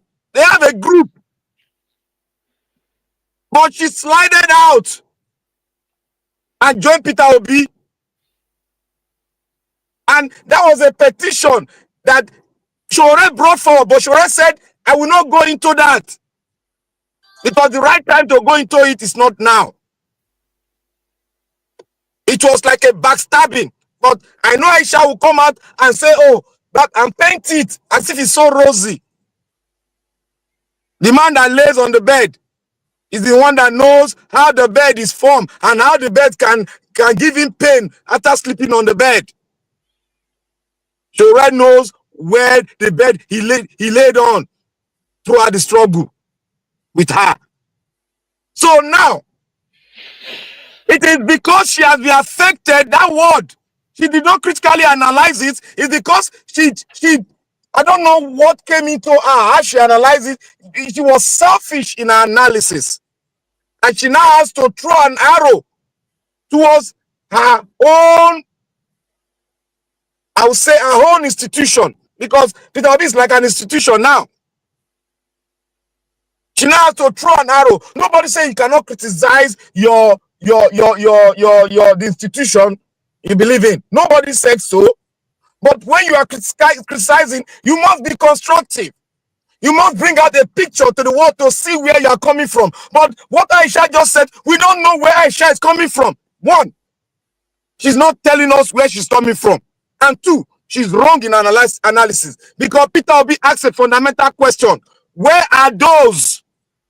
Because when you are running an experiment, it looks as if you are not getting to the point. But your conclusion will make people to know where you are going to. We know where Peter Obi is going to. He asked a question. Those that came out with their fundamental right intact to protest against Jonathan when he was about to remove subsidies, where are they now? Are they not supposed to come outside and the removal of subsidy and other things that they have done to the Nigerian economic state? That's the question. So what warrant Aisha to come out? I think we need to look at people's character. I think it's playing a role in our life. Because your character has to be upright. Not if you don't know how to manage your popularity, because you are there at your, at the epic form, you don't know how to manage it, you will speak like a layman. A layman that doesn't have direction. She's speaking like Akpabio now. From the statement she made, she's speaking like Akpabio. Because at the end of the experiment, Peter Obi said, he asked a fundamental question. Is Peter Obi talking to her? No. Peter Obi threw a question holistically for the entire Nigerian to answer. And I have answered the question. They have all joined. Majority of all of them have joined the bandwagon of the Agbado syndrome. That is the answer to the question. So why should Aisha not critically? This is a simple exam. Aisha failed. He failed because of her personal ego and esteem. She wants to keep it there, and she's under pressure, tremendous pressure. She wants to play a game up front so that when the heat comes, she will not balance it with the game that she's about to play. We know all this game now. Not be the day before. We know all this game. Before she come, me, I don't did there before her. Now from school, we start our own. When we small school, for university, we will enter. Now we start our own. So we thank God we can reason like people who are educated. Now I want to go to Akpabio. Akpabio is just the question we should ask Akpabio: did he win election to become a Senate president? That's the question you should just ask. So it's irrelevant to the scope of affair. It just been he's an orangutan that is feeding fat on the Nigerian estate. That's what I would say. It's irrelevant. I want to talk on. I want to divert a little bit on subsidy. You see, when you people said we should subsidy is good for the removal of subsidy is good. Even Peter Obi said I am 1000% against the removal of subsidy. The reasons are very clear. In a developed state, you must subsidize energy. For you to become a self-sufficient country, for you to move from third world to second world, you must subsidize it. The reason why we are doing all this is because of World Bank gave us that notion. That is what we're going to take a loan, and they gave us what we should follow before they can give us the loan. I sent in a video thing. 1 minute more. Okay, I sent in a video in our discussion in Nigeria Watch family. I sent in a video there. If you go into the video that I sent, there was a white man that brought out a thought. He was saying it. Why Europe is on making sure that Africa do not develop. It's right there. Go and study it. Go and listen to it. I think you get the picture more clearer. And I want to say here, most Nigerian government, they come here, it is all World Bank issue. Go and study that thing that I posted there.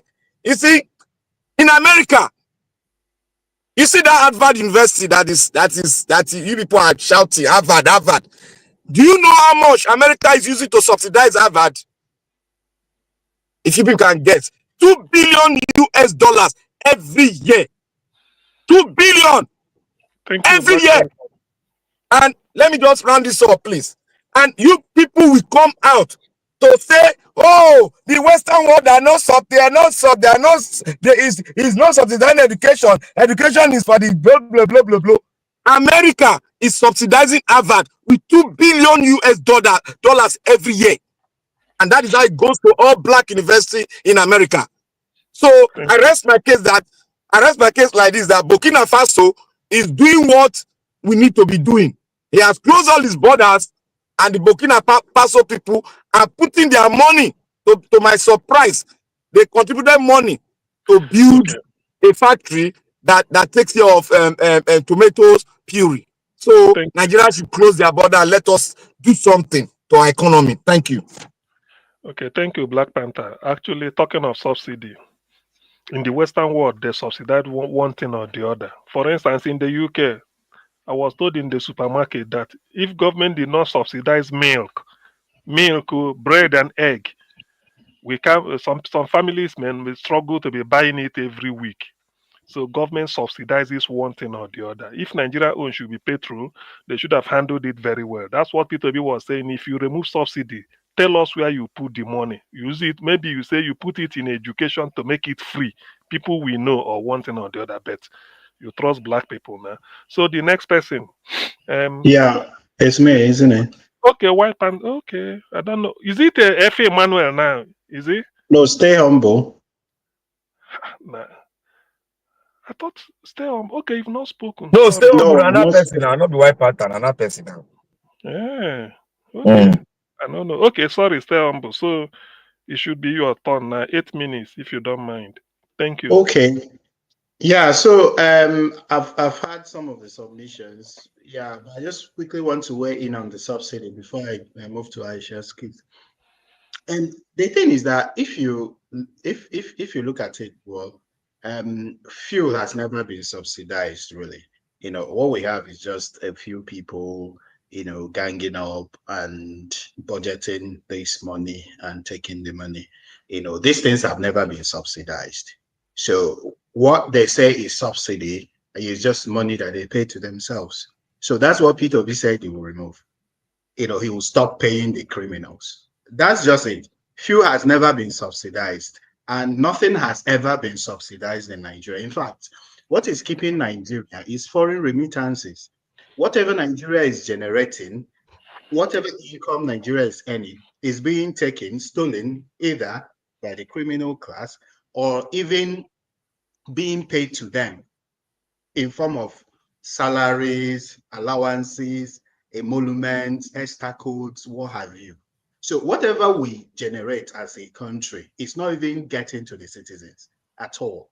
And even what they are borrowing, most of what they're borrowing, they are even taking for themselves and taking back to whatever country or whatever bank they borrowed from. So what is even sustaining Nigeria is, you know, the effort of the Nigerians themselves, foreign remittances, etc. So nothing has ever been subsidized in Nigeria. And even if, you know, they had wanted to subsidize anything in Nigeria, their masters who put them in office, you know, in form of Washington, D.C., 10 Downing Street, World Bank, International Monetary Fund, what have you, will never ever allow them. Because if they allow them, let's say, to subsidize education or to even have, you know, a good education policy, for example, that means we'll be better educated, because what we had is no education. It's just to train people to be useful idiots, you know. So you see people who hold PhD, who hold this, and then even things will be happening in Nigeria. I will just God bless you, my brother. to relate it to the Aisha case. Things will be happening in Nigeria, and you even see people who are educated who should even say something. And you will see a state government, they'll present their budget. And we have a lot of people holding PhD masters. Nobody even scrutinizes the budget. Nobody talks about what they are using it for. And you see things going wrong. And the people that you are even expecting to say something, they don't.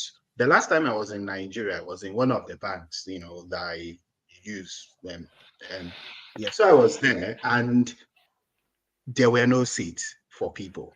You see pregnant women, you see old people, no seats in a bank in the state capital. I raised an alarm. I asked the ladies at the car, why do you not have seats? They started laughing at me like this one, what are you saying? We've never had seats here. So even they have been, with all the education, working in the bank, they have been educated in such a way that they should not even care for pregnant women. They should not care for kids. That they should not care for elderly people, people who cannot stand. Nobody cares. But these people bank with you. It's because of them that you are here, and nobody raised an issue. So I had to raise the issue. I had to speak to the most senior person in that bank to say, look, if you don't do something about this, I'm going to write to the corporate headquarters. We have people that can do both. We just have this culture of dumbness, of keeping quiet. You know, nobody talks, you know. So what Aisha Yesufu said is just a metaphor for what is going on, you know, the discussions. Look, you have to understand the premise. Miss Yesufu campaigned for Buhari, you know, for sure. And what Peter Obi meant was that some of the key players that protested against Jonathan, you know, that they've been quiet, you know. But again, that could also be lost in translation, you know. That could also be misunderstood even by the young people, that protest is against someone. And let us just make it clear now, because each time I hear people saying that in the 90s that Nigeria was good, in the 80s Nigeria has never been good. It's been from frying pan to fire, from one hell to another hell to another hell. It's never been good with all the resources. It has always been about politics, the next election, about tribe and everything. So this has never been good. When Obasanjo was in power, from 1999 to that, he had that single opportunity to put Nigeria to the right direction, but he failed. He was more interested in perpetuating himself in power. He was more interested in rigging. Under Obasanjo, we saw the worst form of rigging ever in the history of this country. But people will want to, to whitewash him, to quote him in revert regalia now that, oh, he was so wonderful. But he committed a lot of atrocities. So Nigerians had the right to protest at any time. Don't get me wrong. So let us not try to encourage the culture of silence. Let us not try to encourage the culture of docility. Protest is a fundamental human right of everybody. And let us not borrow their book. Let us not read from their book, because Nigeria is structured in a way, from 1960s, that there is a book, that this is how you should be doing it. This is how you should be doing it. And then if it's not done like that, people will be like, oh, no, this is how they do it. This is how PDP organizes their primary. This is how APC go from ward to this to this. Who says it must be that way? Last night, when I was there, I mentioned that Professor Patutomi formed a shadow government, and I liked it. And some people attacked me. They say, oh, look, what a shadow government, this and that and that and that. You can call it whatever name you want to call it. But whatever name you want to call it, there must be a think tank. There must be a think tank from the opposition, various sectors of the economy, and various aspects of the society, who will be there 24/7 criticizing and putting up alternatives. That must be there. Whatever you want to call it, if you want to call it shadow government, or if you want whatever you want to call it, that's not my business. But if he succeeds in doing it, that's a very, very big plus. 30 seconds more. Yeah. So my conclusion is that we have what it takes, to pose a challenge, to challenge these people, but we don't use what we have, So let's start using what we have, whether it's writing, in talking, whatever it is. Okay. Thank you. Thank you. Thank you ever so much. Stay humble. I believe you always stay humble, Sha. White, white panther, white smoke, white panther, white this. White panther, are you with us? Yeah, my brother. CM. Now that white smoke where they come out from cathedral for Rome. One. This white. He's always talking about peace. This white panther. Now be F. Emmanuel. Make know where I stand. Na fake man, na fake person. Na wicked boy. Here in Nigeria, Why Panther? Na seasonal panelist. No. They beat and quere for River State. The only person that understand in this whole panel, the only person that really understand my engagement is Give Us Amanda. So he will be the best person to be explained to you. So if you anytime you see me opportunity to come on board, know that I will just a little bit free. Alfubara, Anyway, Alfubara the talk. Let me hold on. Don't I don't want to digress. So let's look at this. I don't beat you, quere. They beg now. So 8 minutes starts now. Thank you. All right. I'm not going to say much because a lot of panelists have already spoken well. I greet every one of you as usual. Greet Mr. Evix. Greet Mommy Diaspora. My big sister here, Auntie Inobi. It's been a while. And this Black Panther man, don't worry, I will panther you well. Then Abdul Malik, Odua, Professor Jonathan Kislin, and stay humble. Thank you so much for coming on board as usual. I just want to say something with respect to Aisha. I know that has been the key thing today. You know, I just want us to compare and contrast. Was it necessary to protest when Jonathan was in power? The answer was yes. Was it necessary for people to come out en masse to speak truth to power when Jonathan was in power? Yes. Was the economy good? No. Were there looting? Yes. Were there kidnappings? Yes. Were there looting, kidnapping of Chibok girls and the likes? Yes. Good. Now, today, if you want to compare then and now, it's like what happened then was like an introduction of today. So the situation we find ourselves today has multiplied times 10, if not more. If we want to compare and contrast. Even when we have good technocrats in terms of during Jonathan government that have a little level of a kind of integrity, what we have now are just pure political jobbers. People that are just after power.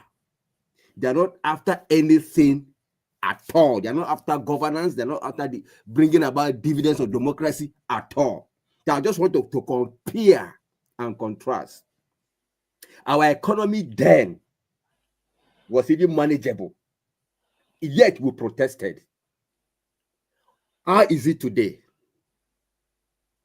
If at then it was that bad and yet we protested, we all came out, Aisha was there, Tunde Bakare was there, Pastor E. Adeboye was there, Tinubu himself was there, Wole Soyinka was there, Rotimi Amechi was there, Sowore, they are all there, and there are many that I can't even mention now. Which is their right, which they did the right thing. Today, we are not hearing those voices. Even though we hear them, but not really much. Where is the protest? Where is the reaction? Are they true part of the streets to do what they did before? When even the economy wasn't as this bad? So, my sister Aisha, the only advice I can just tell you is, I think you reacted so fast. Now look at it as a reaction, not a response.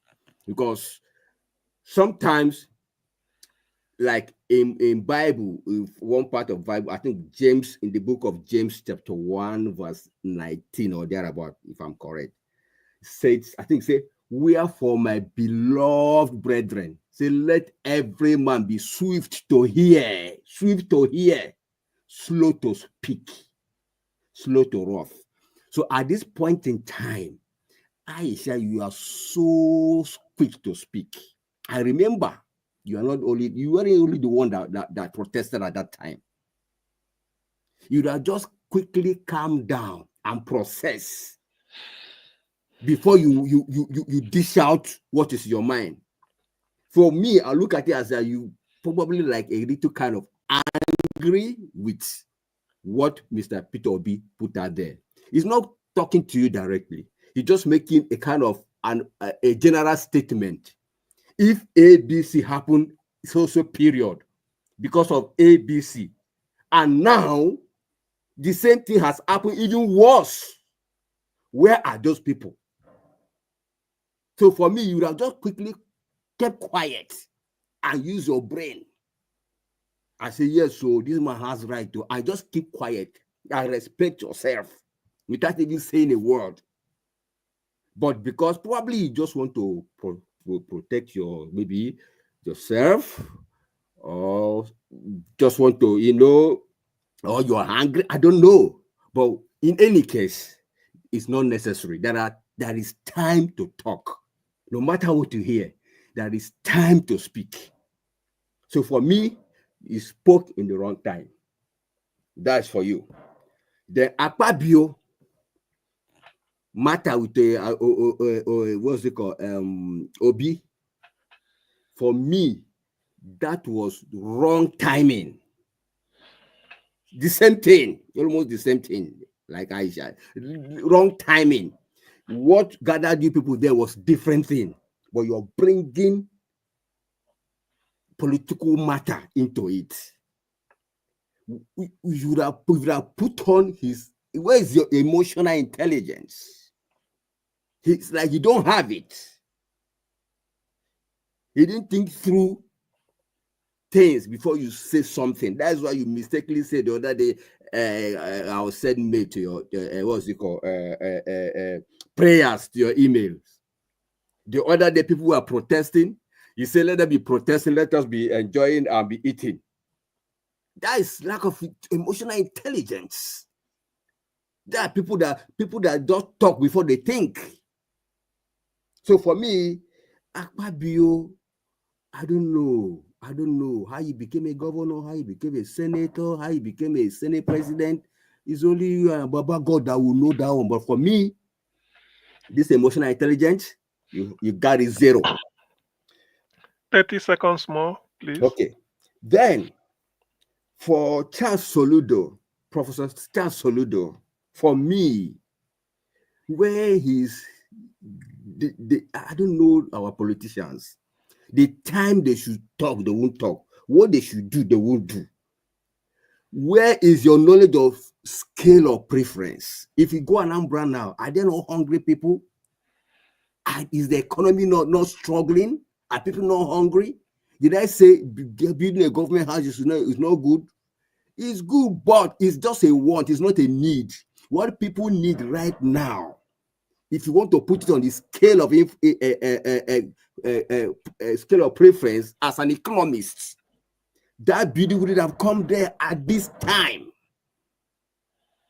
You would have considered the people first, because this building is not going to generate revenue to the state. It's a liability, and it's going to require serious maintenance. It's going to incur further costs to the state. So having to talk about all these things, how many people is going to go have access to that place? How many people is going to have access to that building, for crying out loud? People are thinking of how to generate more revenue. You are busy creating more liability. Okay, thank you. Thank you, White Panther. Actually, I know time is not our friend when we are on Niger Watch, because there's a lot to touch on, but you know now. Time will be our friend to do. We request for time. Okay. Anyway, but so far, I thank each and every one of us that have spoken. I know the issues are so touching and so so important to people listening to us. If I don't, it's because of the way we analyze it. That's why people tune into Niger Watch. Not that what they hear here is the first time they are hearing it. It's headline we share here, then we now discuss it the way arise. May be afraid to say, or maybe like this Akpabio, they can't they can't remind Akpabio that he built international hospital, went to United States to advertise it, handed over the keys and got a car crash. Instead of them taking him there, he was flown abroad. So that is Nigeria for you. Auguste, yeah. They can make una laugh small. You see, when VDN was having his problem, when they brought it to arise, the doctor just kept silent. He didn't say anything. Yes, he didn't talk about VDM. He didn't touch it at all. Now he's talking to Peter Obi very well now. Because he was equating he was equating VDM with what was that? This You know guy the now. video promise and say if he try am again, go bring another one out. Audio to know. She not even direct the thing to him at all. Yeah, Just it's true. Ojope was very sweet in introducing VDM. You know the VDM doesn't like am well. He say if about to try am again, touch am, he go bring another thing out. You know, he said, he said, he said, he said VDM and portable. portable, yeah, portable. So the thing invest VDM. That Anyway, is best video well. but on a more serious note, if not that the society, Nigerian society is such that sometimes you ask, are they really worth fighting for? Whatever VDM did or didn't do, the fact that he took his time to go and fish out Nigerians what is it called, trafficked abroad for sexual exploitation, raised it the crescendo to the extent that Allen Onyema had it and they did something to bring it. In UK here where I live, that's what they call Pride of Britain Award. Don't forget this. He gave them 20 million naira from his NGO. Forget that. That money is, you see, what I'm trying to say is the intention. No, forget about the money. Let's forget about the money. That is big anyway. But imagine him taking it up because one, he felt that trafficking underage girls for that type of thing is morally not acceptable. So he did something, not that he had it or saw it, he did something about it, and that yielded result. In a place like UK, they will recommend him for Pride of Britain Award. Yes. Because you did something that touched the humanity. Do you know a small boy was given this Pride of Britain Award?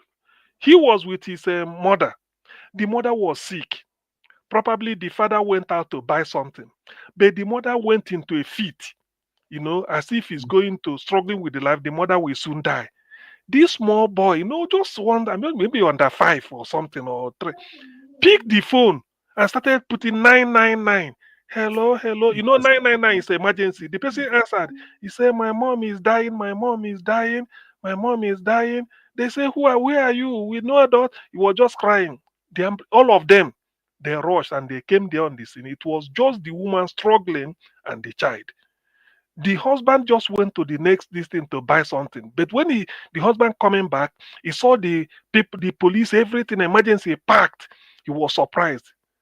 That child was called out, I think Christmas, in the time of Queen Elizabeth, was given Pride of Britain Award. Small boy. So this is the type of society that you can die for.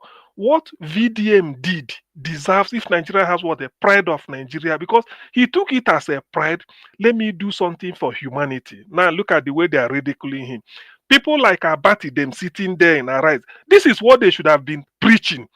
Because what they talk about is maybe VDM, he did one prank that money got missing. That is what Nigerians will project. Oh, BDM, he did. But what of somebody who went out of his way to go and rescue girls that have been trafficked into sexual exploitation? What do they do about that? This is the aspect I'm looking at. Whatever VDM did or didn't do, this one stands out with me, and no Nigeria has ever done it before. Imagine doing this type of thing. With Allen Onyema in collaboration, they brought them back. So why can't VDM be given national award? Call him and they read it as a citation. Said he left what he should have done to go and rescue people. None of those girls are his junior sister, if I may ask. He might not know them, but he felt that as a human being, that is sexual exploitation. It shouldn't happen. He may not be going to church. VDM might not be preaching a religion, but this is what they call practical Christianity, or being a human, that is showing love for humanity. But Nigerians will leave all these things and be talking inanities. That's why as a society, sometimes you say Nigeria is really worth dying for. I don't think it's worth dying for, to be honest. Let me just leave it at that. But VDM, whatever it is, if you are hearing us, know that what you did was not in vain. Somebody like me, I did not met you, but for you to do such thing, you are a hero to me. Let me make you laugh again. You see, VDM came out today, about 7 hours ago. He just came out where he said our traditional cloth in our skirt with our symbol on the skirt. He started playing music, he dance like a juju dance. So one guy come to report say, waiting, and Viden went back to his old house. So the guy come to say, hey, this one where VDN go back to his old house. The kind of secret where go there is old house. He pull her out there. This one and federal government go arrest her. Nigerians, we should learn to. Everybody cannot be big man. Hello, What Dr. that Siam. Yes, please. I'm stepping out for a while. If it gets to my turn, somebody else can speak. Okay, can speak. Okay, no problem. So you see, only that in Nigeria, we just say this big man is in a big man who know him. Look at what he did. Are you telling me that rescuing people that have been transfixed into slavery, sexual exploitation, is it not something worth celebrating? Is it only him? What if he had it and talk and keep quiet? But he was able to expose a lot of things. He had a running battle with Abike Dabri, who claimed that it wasn't under her office, later admitted and then doing something.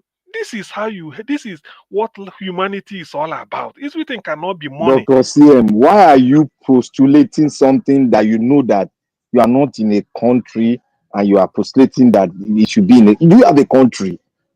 We don't. That's the first question. We don't. So why would they think towards that when they cannot give you common water and light?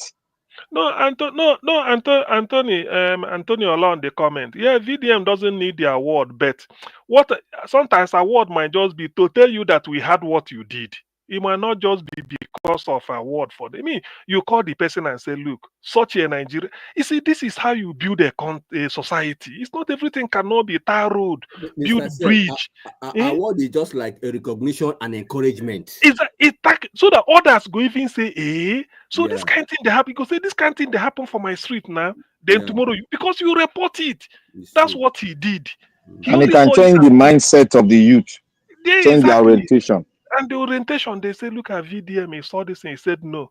And if you ask VDM now, you go say, well, I'm in Nigeria, I just saw it, I felt, oh, this kid should have been my junior sister, or maybe if I'm my father Elia, mother say some of them might have been my daughter.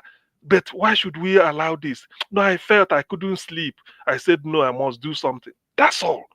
That's all it takes. It's like seeing a woman in labor in a very bizarre place, and you want to save the life of the woman, you call an ambulance.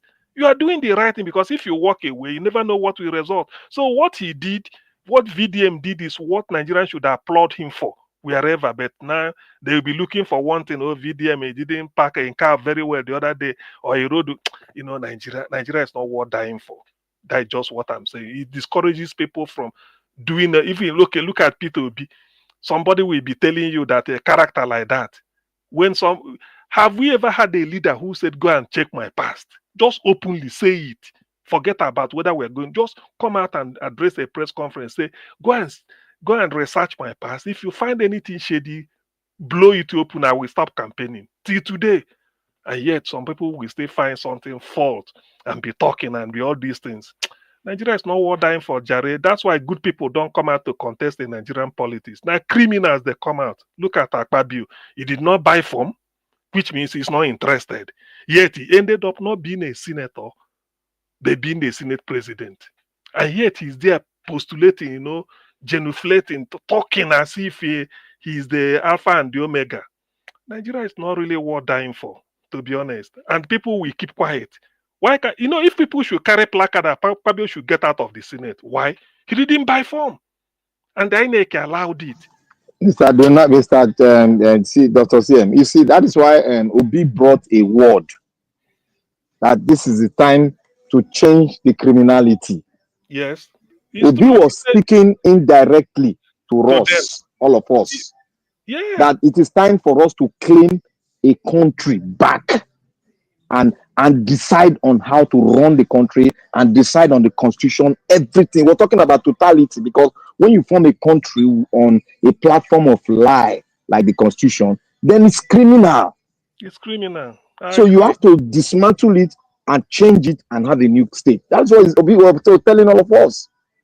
Indirectly, he's telling us. Yeah, exactly. He's saying indirectly, but which is correct. Dati Ahmed said it directly. after the election. Say Nigerians, whenever you're ready. Anyway, yeah, he said democracy is a system of government for people who are ready. You are ready.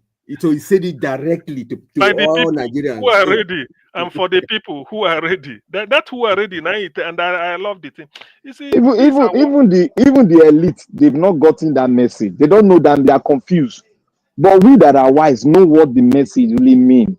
It's a clarion call for everyone to note. When we come here to say it's not a country, we should understand it. We are raw, but he is coming in directly with like a wise man. But we have tasted the voice of wise men. Now we need to come out raw to the people so that they will understand. Because the level of education in Nigeria is very, very low. It's below standard. It's very, very below standard. I don't know why they attack people they shouldn't attack. VDM of all place of people. Somebody who even brought his mind. I can't even do the job he's doing. Putting yourself in the fighting for the public. I can't even do. I don't think. Not that I would have loved to, but I don't think I am capable.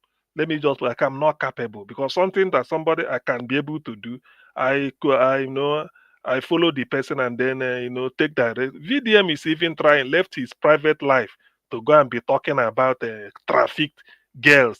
Who knows who knew about them? See that what VDM is doing is a conviction. It's like a will that he must take back and fulfill.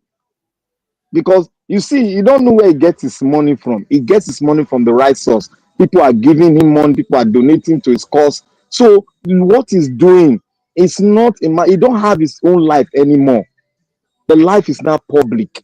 That is what he's doing. He's fighting a cause, and a man that is convinced fighting a cause. You look at him as a madman. He's not mad. He's acting normal while we are acting abnormal. That is what it is. He's saying somebody that has a cause, he has a mission. He has decided if he doesn't fulfill it, let anything take his life. He said it now. Black Panther, see fella and Nicola Puti, the same thing. The same thing. You see, the same thing. With music. The same he was sending message through the music. Why this man is doing it through the internet? Because that opportunity has been open to him to do it. So it's a man that is convinced, act like somebody abnormal to us that are human. They act weird. But when you go deep into them, you see the objective and what they are fighting for is what we should be fighting for. Nigeria. It's true. Yeah, it's true. I mean, if not for anything, Akpabio has proven that you can even be president without indicating interest. Without indicating interest that you want to be president, just carry you from Yeah, you are right too. Yes. Akpabio saying no one Senate, he want to be president. He no buy form. He didn't buy form. He was not in the primary. Nothing.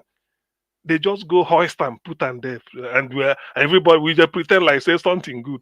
You see, do you know what?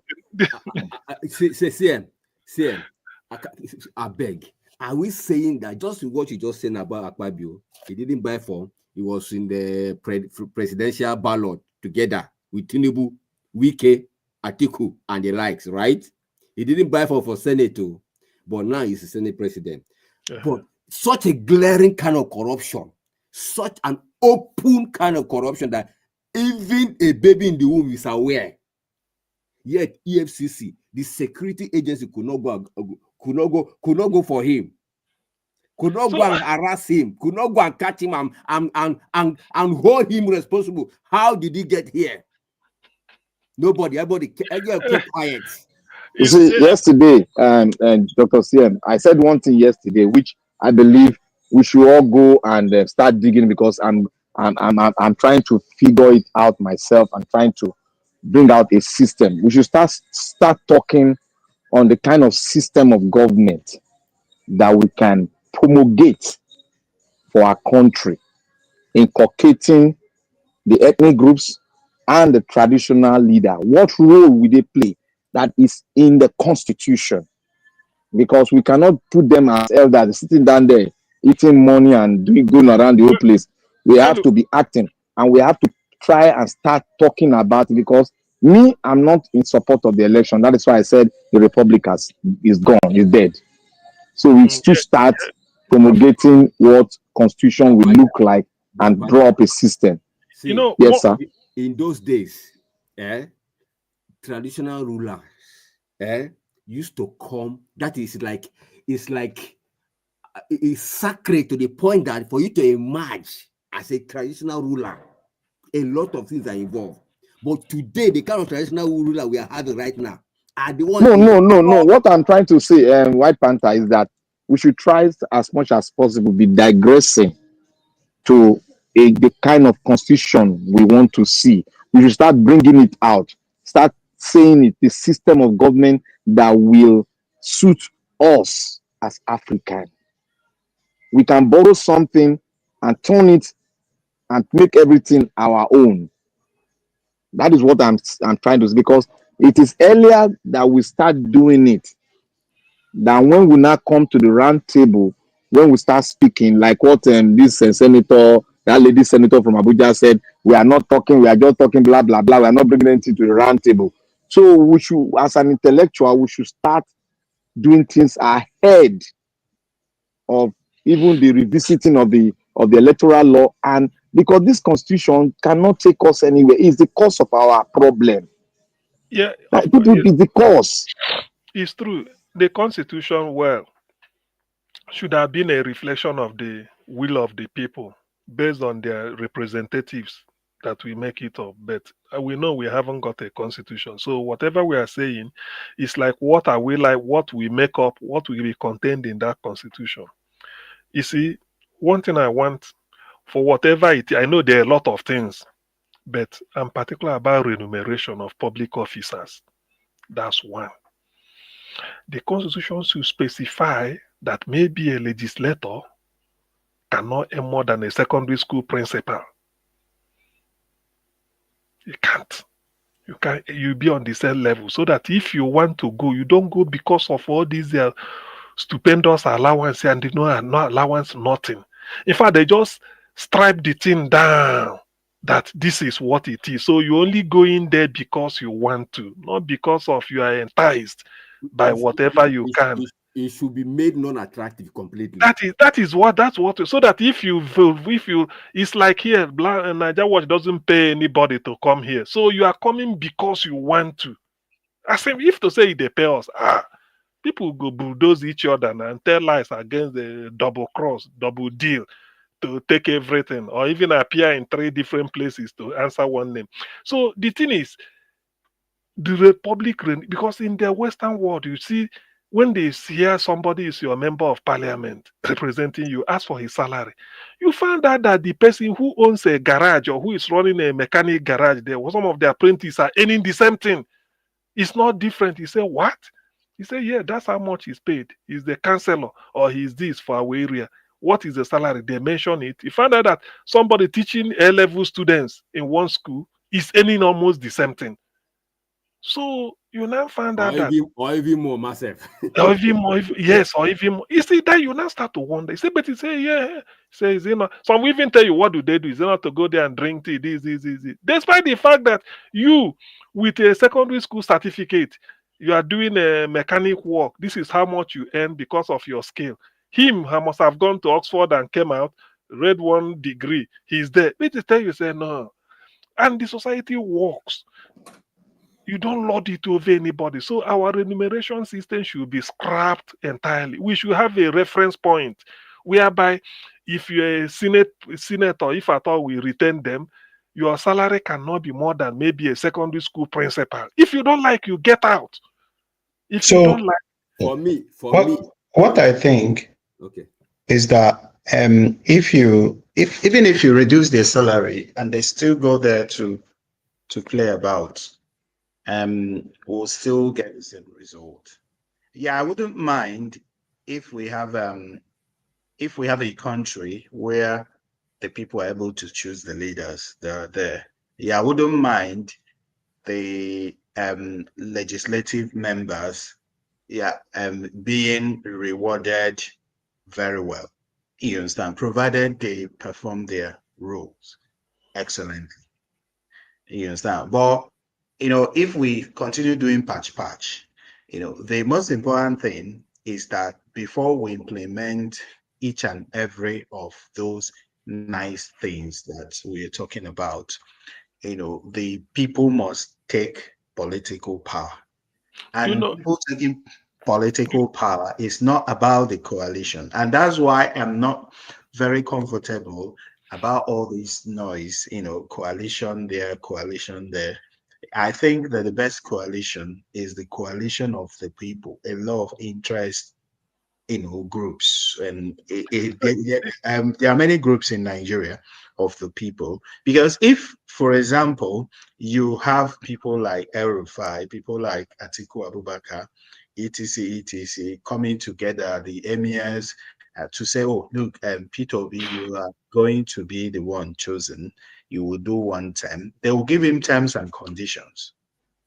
And you will, be sure of that. Well, stay humble so that don't let me peg you back a bit. When you say remunerate like legislators or pay, very well this. You see, the leveling we attend the same market. The principal of a secondary school goes to the same market that you expect the senator to go. They should have the same bargaining power. I do not see anything there. You see, that is even the more reason why whoever now want to be a senator is coming out of, just like I gave example here, Nigeria Watch doesn't pay anybody. If you are coming because you want to, it's not because you are induced. Assuming he's paying and others are paying you and say, where do I appear this evening? This man said he never increased pay. May I go there? So that will now bring system. So this is a case of whoever comes, you are there, the person want to represent his people. No, because he will tell you, look, if I'm teaching in a secondary school, I can make this money. So going there is not. That is what we want. Because 100% of people in Abuja are because, do you know the money these people draw? And Nigeria is the poverty capital of the world. They swim in millions every 4 weeks. Millions. But the thing is that the money that they take home, it's not their pay. If you look at their pay, if you have a transparent leader as the president of Nigeria, you'll discover that these senators or members of the House of Reps, that they are just like the other people you're describing. No, But they are not. because where do they make their money from? If you look at their salary, listen, for example. let me tell you. Let's say this. First, they don't deserve whatever. I'm not talking of allowance. The salary of a 1 point is they don't deserve it. They don't. To be honest, they don't deserve it at all. No. If you do, you see, about 1.20 million a month, not the allowances, so they don't deserve it. No. They don't. If they actually do the work of which work will make somebody to be paid 1 million? The work of legislating, is not an easy job, but they don't do it. It is. It is. Okay, let me come in here. Let's start like this. Let's start like this. Let's start like this. Free money. Let's start like this. They should do it part-time. Okay, hold on, everyone. Let us start like this. Let us lay the foundation. One, why do we want to have a legislative arm? And what should our legislative arm look like? And what kind of culture do we want to put to the people that governance is not for you to come and earn fat salary. It's for you to come in and serve the people, because it's like a golden opportunity for me to serve my people, to make my people feel better. That is a patriotic action in every heart. How do we put that patriotic action of service? Not to come and say the work is difficult. We don't care whether it's difficult. It's service. Let us start on that platform. Let us give it from there. Black Panther, let me tell you how we start on there. I know I get what you said to make it. You apply for a job sometimes because of the pay. That's what I'm saying. I've given an example with UK. The salary of do you know that Some consultants in the hospital earn more than the prime minister. Doctors that are experienced in the National Health Service earn more than the. It was David Cameron that made me realize that he, as prime minister, earns £132,000 every year, annually. When he came in the year 2015 or was it 2010? When did he? I think he came in. No, he came in 2010 because he was there for 5 years. Then 2016 they did the EU referendum that he left. He said Britain is having an economic credit crunch, that he slashed his pay from 132,000 to either 89. Then all the ministers did the same. But that is not the point. 132,000, there are doctors in some specialists in the hospital earn more than 132,000 a year. Yet Prime Minister is earning 132,000. Can you imagine that? That is what we are saying.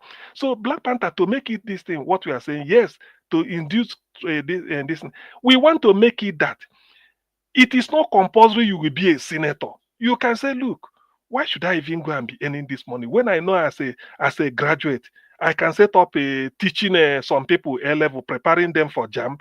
In addition to teaching in one secondary school, doing it part-time, I gather the money. It's more than, why should I go there? Because you have to pay. So if you now pay these people humongous amount of money, today everybody goes to the same Wuse market in Abuja. How is it going to work? So it's only when you do it that way. I want a situation. Okay, now, in fact, I don't need to say this. Pat Otomi wrote it. He said in 1965, Tafawa Balewa, so many people are earning more than him.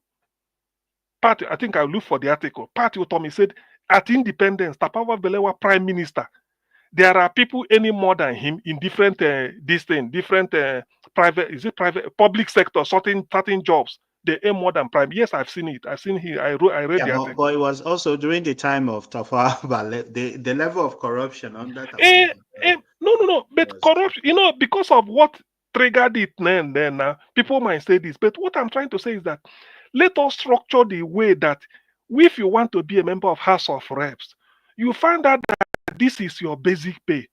And in the secondary school from your hometown, the principal earns the same thing. That is what we want. So that when you now start becoming corrupt, we will now tell you it's under. But this one, I've been in my state, Anambra, one day. Okada man, somebody Okada, I saw him sleeping. I wanted to touch him. He said, make him go buy a Sun newspaper, 150 naira, then they read them. Okada, he dey drive Okada, he just park after eating. He said, make he read Sun, 150 naira. Yet, members of the House of Legislators are getting it as allowance. Is that fair? It's not fair. That's what we are saying. It's not fair. So, people go into politics because of the pay there. That's why Peter B says, reduce the cost of governance. If you remove all these, the genuine people will come out. It's not compulsory you must be a legislator. You can go to bank and make your money and say, if working in a bank as a graduate, I can earn more than a senator. So why should you? So because if you know the salary is so amount, you can't spend money campaigning. When people come and say, if you are voting for me, vote for me. Because all those millions you go borrow and salary, this is what you are taking. Because they've removed all those. If you can't buy newspaper for yourself, it's up to you. If you can't change your wardrobe, it's up to you. Nobody pays you for all those things. It's not supposed to be paid. So we can't maintain you. You now live a life you can never live before in your life on public expense. No, that is what. Forget about this. Any system we are running, the remuneration must change because that is why people can kill.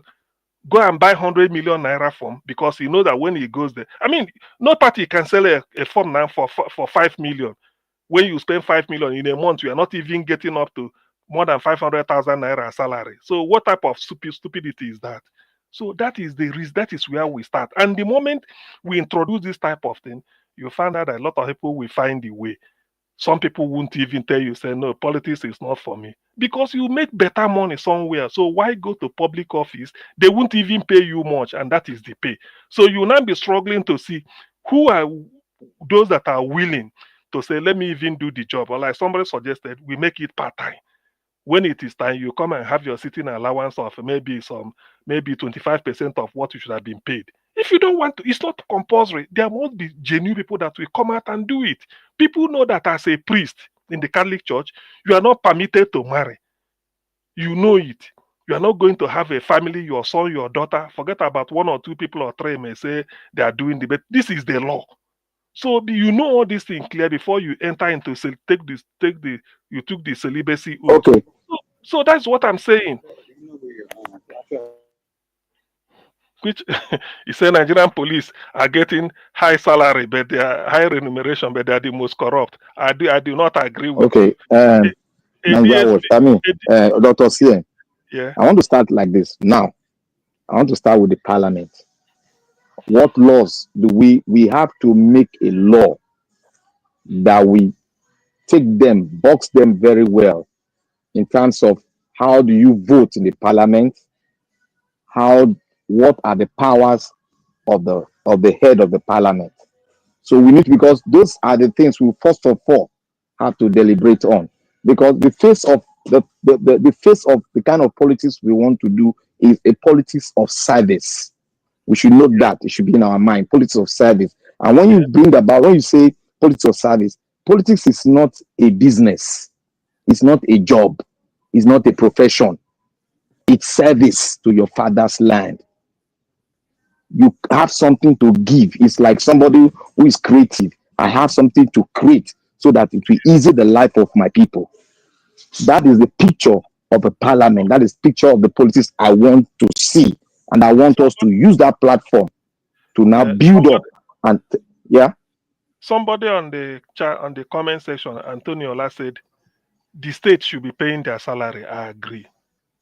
The state sending you to Abuja to represent them should pay your salary. That is to say, it's not what Bayelsa pays that a Bonny state will pay. They pay you based on their will. Because you are if you don't want Nigeria, even if the state still pays your salary, it now depends on the ideology that we are standing, the premises we are standing on, because the state itself can still be corrupted. So now we have to make it, we have to first of all postulate a platform, what we want to see in our parliament. It's not a place to make money. It's not a profession.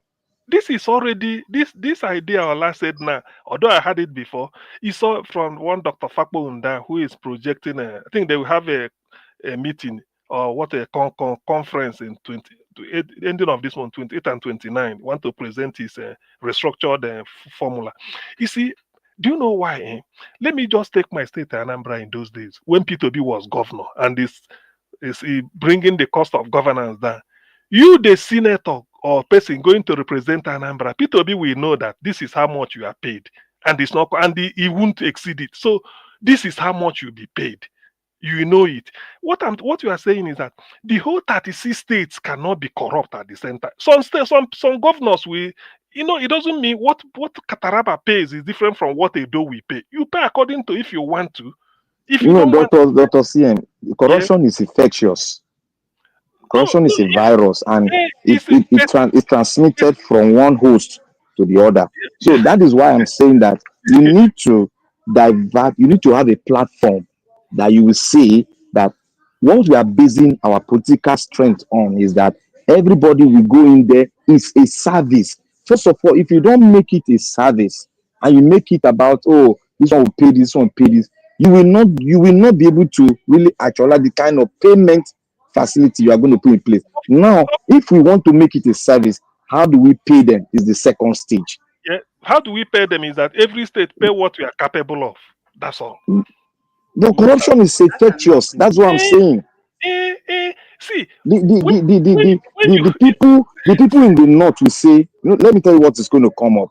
The people in the north will come up and say, we don't want anybody to have any reason to calm down, or even if you have reason, it should be very minute to fine-tune the postulate we bring forward. Now, we don't want the north to say they are at a disadvantageous position.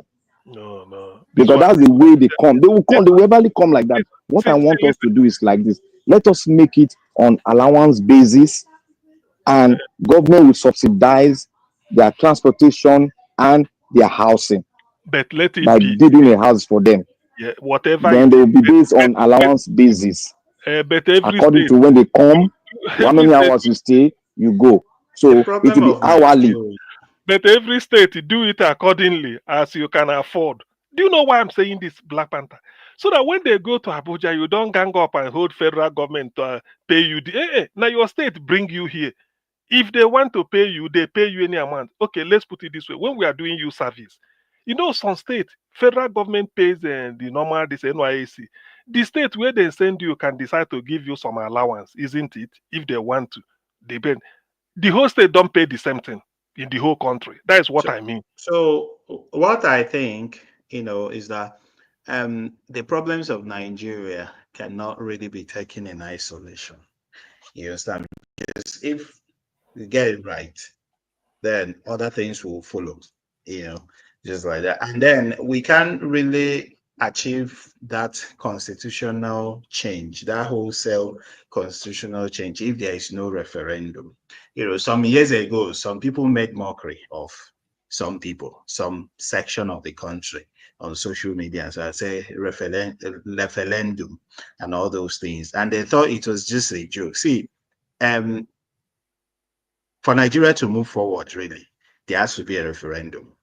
In that referendum, the Nigerians, the ethnic nationalities that make up Nigeria, will come together to decide what Nigeria should be, how they should live, what laws they should have, what system of government, etc., etc. And that will be possible when you have that. If you have a change, call it revolution, call it anything, whether political revolution, whatever it is. But if you have a change, a drastic change from what is present.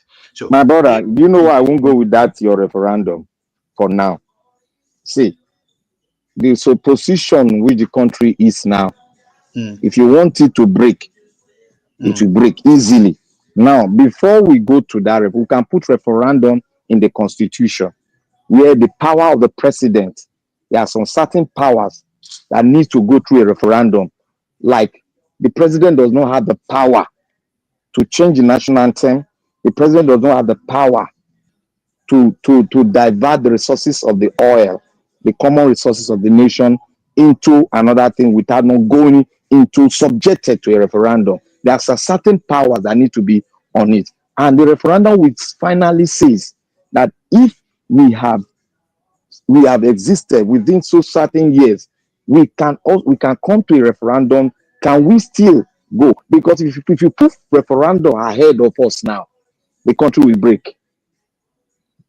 So the thing is that you must have that referendum, and you must have a referendum, but your referendum must not be something that will be included in your referendum. Should not include whether we will stay together or whether we will not.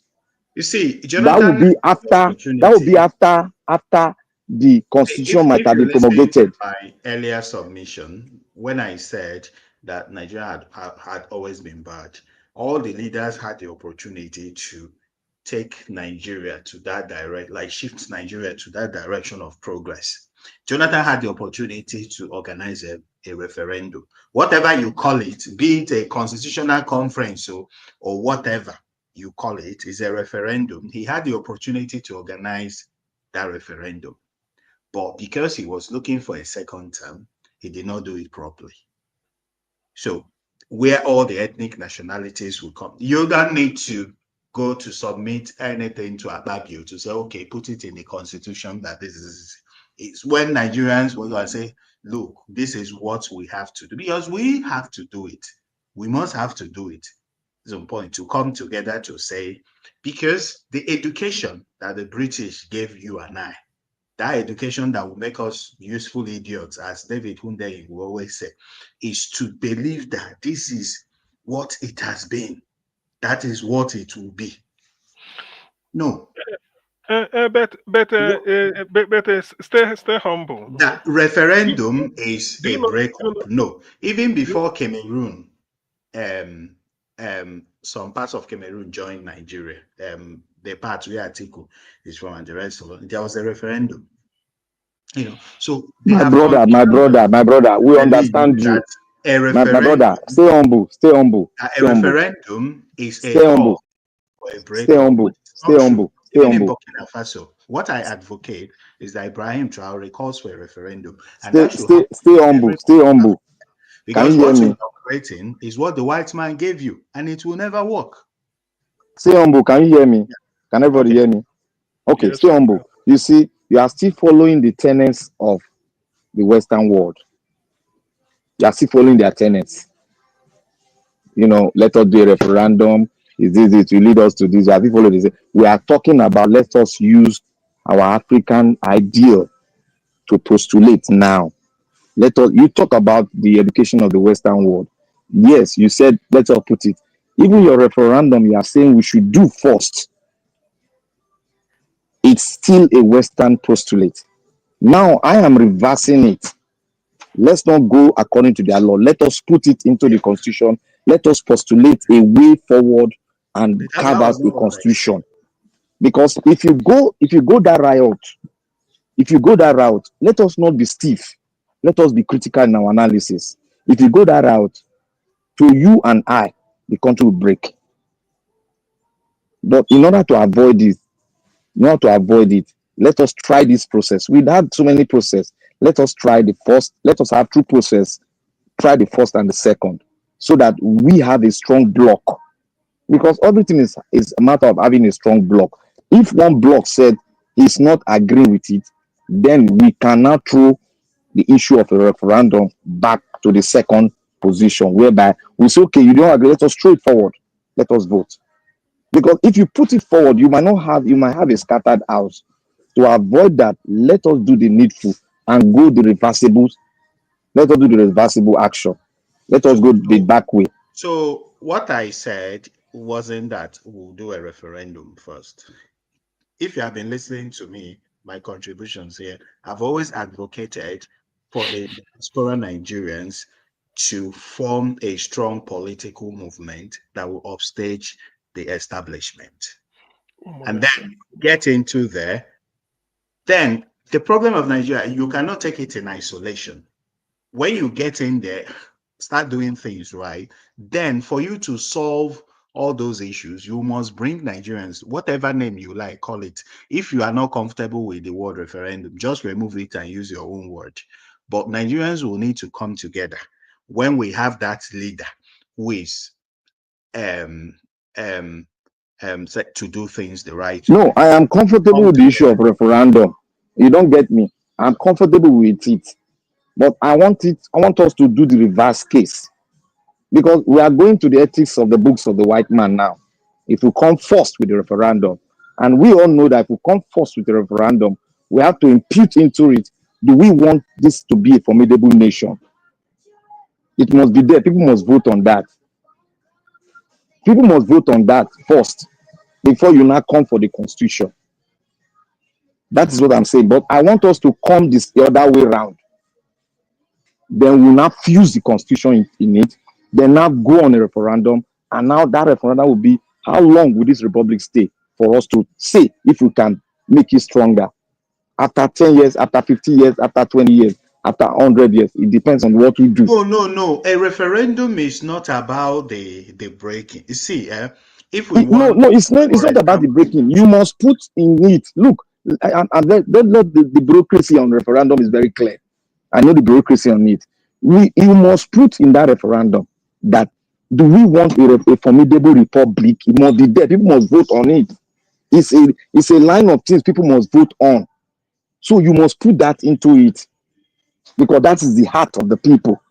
That is the mind of the people. Referendum is the mind of the people. So you must place that into the referendum. It's not one issue you are going to vote on. You are going to vote on various issues, but you are going to put in that referendum, do we want to have a formidable republic, or do we want to split? It should be there. You can't avoid it. That's what I'm saying. If you know the tenets of referendum, you know what I'm saying. If you put it first, it must be there. No. But so I'm not afraid of it. I'm not afraid of it, but this you government split. cannot organize a referendum, because before you call for a referendum, you must call for a national conference of all the representatives of the ethnic nationalities. Then they will come together to now put out some laws and say this, and then people will vote to say, okay, do you want state police? Do you want this? You vote in all those stuff. So Yeah, I know. This present government cannot even call for a national conference. That is what I'm saying. Now you are going to where I'm going to now. Yeah. That's why I thought reversible reaction. Let's all do the reversible. Let's come from behind. So if we come from behind, I think we'll make a way forward. Then their mindset will now be okay. Then we can now push and install into the new constitution that we want to have. Because that one, if you put a referendum on the constitution, it will be acceptable for all. But when you are putting a referendum forward, it's not going to be on only one subject. It's not going to be, we must carve out the subject we want to put so that people can vote on it. But we should not put the formidable force in it. But I want us to put a motion on, it's like a motion on a constitution and on the name we want to call ourselves. So in that option, we can have a referendum. Then we now install a referendum in the constitution that we shadow the power of the president, because we have to be very. If you look at American Constitution, the power of the country lies mostly in the hands of the Congress. If you look at American Constitution very well, they did that because they know that the power of the president will give him ultimate power. It will be somebody will come one day and want to be an autocrat, because when you give ultimate power to the president, if he's not well contained or you don't have a brave and a patriotic person, it will divert the power into an autocratic format, and you will not be able to blame him then, because you, the people, gave him that power, and he wants to exercise his power. And when he exercises power, he can be autocratic in it. That is why more power should be given to the Congress. That is the will of the people now, and a referendum and some ultimate power that the president should not put, which you and I can really carve out, should be given to a referendum, like national anthem, the name of the country, constitution, then carving out a state if you want to have a state. Then the name we call our local government, because we must make the local government more powerful, because they are closer. They will be able to affect the people, because the people will be able to see their man, the person ruling them. They will see him every day around them, not going to the federal. And I want to postulate this. We should have a system of government. We should have a system of government close to that of India. But in our own, we are going to put our own traditional leaders now be active in the states. We must make them active in the state. Either we'll give them the power in the parliament, or we give them the power like a bicameral. I don't put like a bicameral power with the governor, so that the governor cannot be corrupt when he sees his monarch there. So we have to we have to try every available thing, because I want the traditional head to be there to checkmate corruption in the state. Yeah, but if you are running that kind of system, will it not be a waste of funds having No, I've already stated the tenets of it all now. It cannot be wasted, because it's service. When you put a template of service, you are not wasting funds. You are not going to spend much. Yeah, because even the local councils will now be the state. If you are running a federal system, for example, the states will now. No, we are not going to run a federal system. If you know the system of the Indian system, it's like a parliamentary system where the president and the prime minister share power, but the prime minister is administrative. You get me? But can we operate a parliamentary system in Nigeria? We can perfectly, if we stand on the ideal of service. It's very easy to do. It's very, very easy. If you have one house and you are coming to serve, you are being paid only allowances, and government is subsidizing your housing and your transportation, which are the key that they need to serve the people very well. Because another thing you should also take account is that the number of ethnicities in this West African sub-region, is more than in any other place in the world, I think. So, for example, if you take the Hausa, for example, the Hausa person is different in culture and whatever view from the Igbo person. So any system we practice would have that structure that whatever leadership, if we are still together in Nigeria, will be rotational.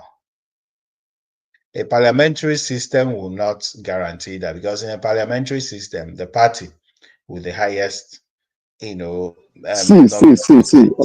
brother, I want you to go and understudy the Indian system. Indian, they have about more than 300 ethnic groups. I want you to go and understudy it. When you study it, we can have a camera type of it to our system, because there's nothing on the surface of the earth that has not been practiced. What they just did is to change the dimension according to the benefits of what they have, to benefit their own cultural, what they have in their states. So what I'm trying to picture out is like this. Let not look, that is why I brought forward a template, a platform, an ideology of service, because on that platform, we are all looking from that platform. We are not going to be selfish in dropping ideas and formulas that will carry all the ethnic group along. We are not going to be talking about funding, because it's service. So now, what we'll be talking is about the rules that will guide all of us, especially if we want to make it a parliamentary system. But we can also remove the position of the president. Are you getting me? We can also remove the position of the president in that format, because normally it goes with president and a minister. But we can remove the president in order not to waste fund. Then we can have this. We can draw a regional state. I'm going to the second point now. A regional, like the 6th region. We can recognize all the ethnic group, and we can recognize the constitution, can recognize all the ethnic group, and recognize the regions which they belong to. Then the region will come out from the region, because we don't want to be too bogus. We don't want the thing to be bogus. The region will now come out with their own constitution. Are you getting me now? A constitution that will guide them. But the federal constitution, let us get it first. But we'll make it regional, because we don't want to spend money in servicing the people that are coming to service. Yeah. That is why, so on that platform, we can think. I might not get it right, but that platform, we can think and now put forward a kind of constitution that we camera service. I think that on that platform, I think you get me right, what I'm trying to say. Yeah, because even during the Xmas period, one of my senior colleagues who is a member of the parliament, British parliament under Conservative, she came to work because because she had to do some kind of some number of hours to maintain her license. She came to work during Xmas, and then intermittently she comes to do the number of hours, because without those hours she will even lose her license in her own profession. Yeah, so her role as a member of parliament is not paying her much. You see now what you just said now has brought something out of my head now. You see, that hours you just said now, we can use that as a law. You must attain so hours. If you don't attain it, you'll be automatically be recalled. See, we want to make them serious in the business of, serving the people. We must hold them. We must pay them we must give the allowances. We must draw the allowances hourly. We want to make it non-attractive, but service. So if we don't have a template of service, we will not get it right. Because all the countries of the world that you see today, they all have a template which they build. It's like a foundation which they build their constitution on. Like if you see the American Constitution, they have a template. But as time goes on, it was changing to conform with what we have to this, according to what kind of mindset people have. So that's why you have the First Amendment, Second Amendment, Third Amendment, Fourth Amendment. So that is the beauty of it all. So we need to have a template first before we start arguing. Because if you don't have a template, if you bring it to the house like that, everybody will just scatter the whole thing. You have to be intellectually sound to make sure that we have a template, an ideal which the constitution must stand on. If not, we are not going anywhere. Yeah, but first of all, we need to have that leader who will come in and, give people this opportunity to decide for themselves, to come together and say, okay, let's make a new constitution. Because if we don't have that leader, if it's still recycling north and south, No. You see the issue of it all, having a leader. We got to prepare the ground for the leader now. Exactly. That is why when I come the other way in. If we have to wait for the leader, we will wait in vain. What we need to do, we have to prepare the ground for that leader to come. Like what VDM is doing, we have to prepare it for that leader to come. Because a leader will always come when the ground is fit into what he believes in. If the ground is fertile and the ground is not the way it is, like corrupting somebody. Because if the leader comes now and try to do something, the leader can still be blown out with military takeover.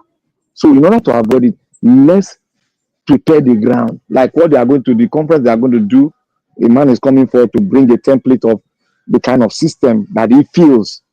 Likewise, other people should join, because this is the terrain we need to prepare, because we must not do things in the old way before.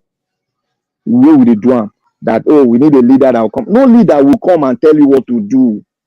Obi will not come. Obi will not speak and tell you that we need a constitution. He will not say it, because the state will fight him. That is why he's speaking in wisdom. So we, as intellectuals that are upright, everybody can be intellectual, but we need to demarcate it. The upright one that are upgraded themselves. Some people are still analog. So we need to come together and start speaking and preparing ground for that kind of leadership that will come in. If not, we'll wait in vain. But do you think that the Nigerians in Nigeria, that they have the full capacity to drive? You don't need the Nigerian. The people that brought up India to what it is today is the diasporans. That's right. They have 60% involvement in it. I've been preaching since. They have 50-60% involvement. So if we are involved, yes, we need to start speaking. That is why I brought this topic up. We need to start promulgating, because if somebody started in the wilderness, if a voice comes out, the voice look very low at the beginning, but when the person that is shouting begin to walk towards, because voices attract, begin to walk towards the people that want to hear the voice become louder. So that is what we need to do. If you don't do it, nobody will do it, and it's our own.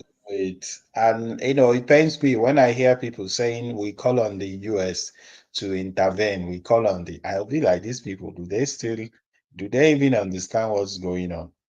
And most of you don't blame them now. They don't. Information is power, and they don't understand what is going on in the world at all. they are lost. You don't blame them. And most of us, in diaspora, they are not even interested, in this, because what happens is that every election cycle, for example, you see some enthusiasm, people will do some road show and all those things, but that's not enough. And that was what even Pato Tommy was saying, during the interview, that the media also promotes that culture of election. After 2023 election, then the next thing they started talking about was 2027 election. So You know why it's like that? It is because of the corrupt ideal which we have. That is why it's like that. You see, people move according to, like, if you see when the cloud is there's about to be tornado, you will see the cloud changing in color. People will now start doing what? People will now start moving in for safety. That is how the system is. If a system is good or bad, they move according to the dictates of the system. Yeah. That is it. If you want to change it, if you change a system, people move according to the system. People say in Nigeria that they don't obey law. It's a lie.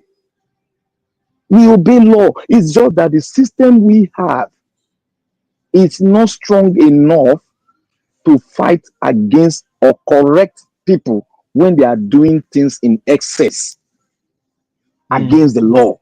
That is just it. I tell people every day, they think I'm from they think I'm talking from the moon. It's simple. If you have a good law that is written by you and I, it's just like signing a memorandum of understanding. If you sign it, if you go against it, there's always a consequences. The same thing with your constitution. So even after the last election, for example, I was on some fora, even this forum, Dr. Damages, what have you, and people were really enthusiastic about, we need to form a political movement, we need to do this, we need to do that, and then on and on. And after the court process and the rest of them, people just went about their business, the whole energy fizzled out, and people are like easily defeated. People give up easily. And also for Nigerians in diaspora, I think what also fertilizes that is that people think that, they are comfortable. If they're talking about deportations, if they're talking about cutting immigration, some people will be like, it's not me. We need to round up in 10 minutes. We need to round up the broadcast 10 minutes, please. Thank you. Okay, thank you, Nigeria. My brother, what you are saying is right. But look at what is going on. Look at the problem we are having. See, the reason why people are just fading off when they start talking is because we are not working on the substance of the issues. We are not talking, we are beautifying our problem. We are not talking about the substance of our problem. Like what we are talking now here. They don't talk it.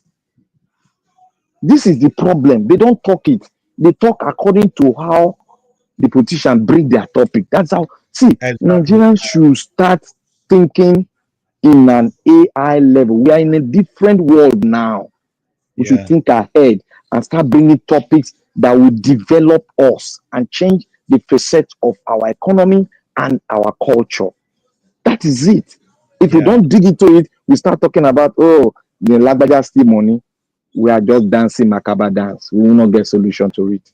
Exactly. If we don't start talking about constitution, what we want to see, people need to academically come in when they see topics that will affect their life and the future of their children.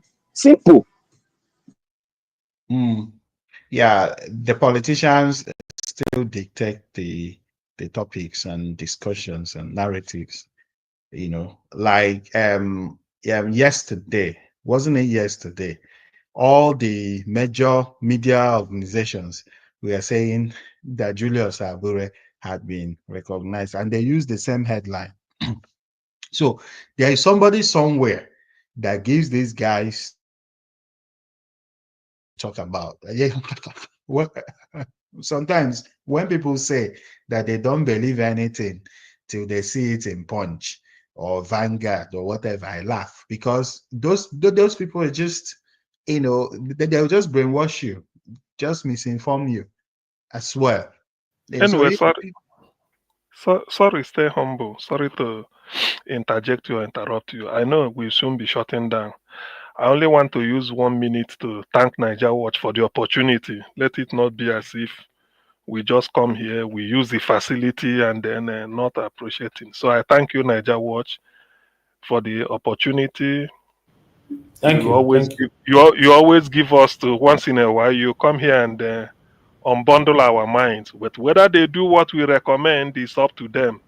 But definitely, I'm happy I have this opportunity to, let me say it, I thank a VDM. What he did in the Western world, he will be in the headline. The next day, he will be in the newspaper headline that somebody went out of the way to go and rescue people trapped somewhere else, rescue them from harm's way, underage girls for sexual exploitation. He did it. Nobody told him to do it, but he felt he's a human being that he shouldn't be. That's how they build society. But Nigeria now, look at the way they're persecuting him. Not even prosecution, because prosecution takes place in court. This is persecution, public, politicians, everybody just feeding on him. Even the journalists that should come out and sort of amplify what he did for the good of the society, they're afraid to speak because he's VDM. They felt that who is he? So the media in Nigeria, sometimes they don't catch on the opportunity they should. But thank God we have Niger Watch. We can always say it here. VDM, you have my vote. Continue. Thank you, and God bless you all. I think I will also use the opportunity to thank Niger Watch too. That I told you before, this mission you have embarked on, the prayer we have for you is just for God to strengthen you and embolden you, because that is what you need to fulfill the mission. Now, Amen. I want all of us to go in back. This topic that I brought today might look like a voice in the wilderness, but it's something we should start doing, because if we don't prepare the ground, nobody will prepare the ground for us. If you don't prepare your farm, nobody will come in. You cannot come in there and start planting. So we need to prepare our ground so that we can plant good seed and bring up good harvest. So that is why the purpose why I brought this topic, we need to start speaking on it. Thank you. Thank you, everyone. Appreciate you Yeah, all. thank you very much, Mr. Niger Watch, for the opportunity. It's not easy to run this platform almost every day. Coming in and giving people the leverage to speak and try to change things. Yes, I really appreciate that. Thank you very much. Stay humble. I appreciate you. So I appreciate every one of you. It's a collective effort here. We all are doing it together. Let's continue to put our voices there to see if Nigeria can be better in our time. Yeah. I appreciate you all, Mr. Jonathan, Mr. Oduwa, Abdul Malik, Stay Humble, Oga CM, Black Panther, God bless you all. Those of you that called into the show today, God bless every one of you. And those of you that supported the channel, Mr. Geraki and Victor, Oriana Boss, thank you very much, my people. I appreciate you all. Mother of all Mommy Diaspora, thank you very much, Mommy. I appreciate you always. Abu Aziz, thank you very much. Thank you, Love Maduka, Madam Bright, Madam Peggy Modi, God bless you all, my people. Madam Rita, we can see you on the comment section. Gab Betsmark, thank you, my people. Devzi, I can see you. Thank you. God bless you all. My people, please allow us to end the show now. It's quite late here in Lagos. It's 12 o'clock, 5 minutes past 12 here. It's been a long day, every day. You know how it is. So we'll go relax so that we can continue again from where we stop tomorrow. Press on the like before you leave. If you can copy the link, copy with you and share in other platform where you belong. And if you are listening to also play back this video later on, please endeavor to subscribe to our channel. Just hit the notification bell whenever we go live like this or whenever we upload a pre-recorded videos. God bless you all, my people. My people, good night. I go tell her now. Good night. Thank you.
Yawo keruola neme ni pe ye rula megba.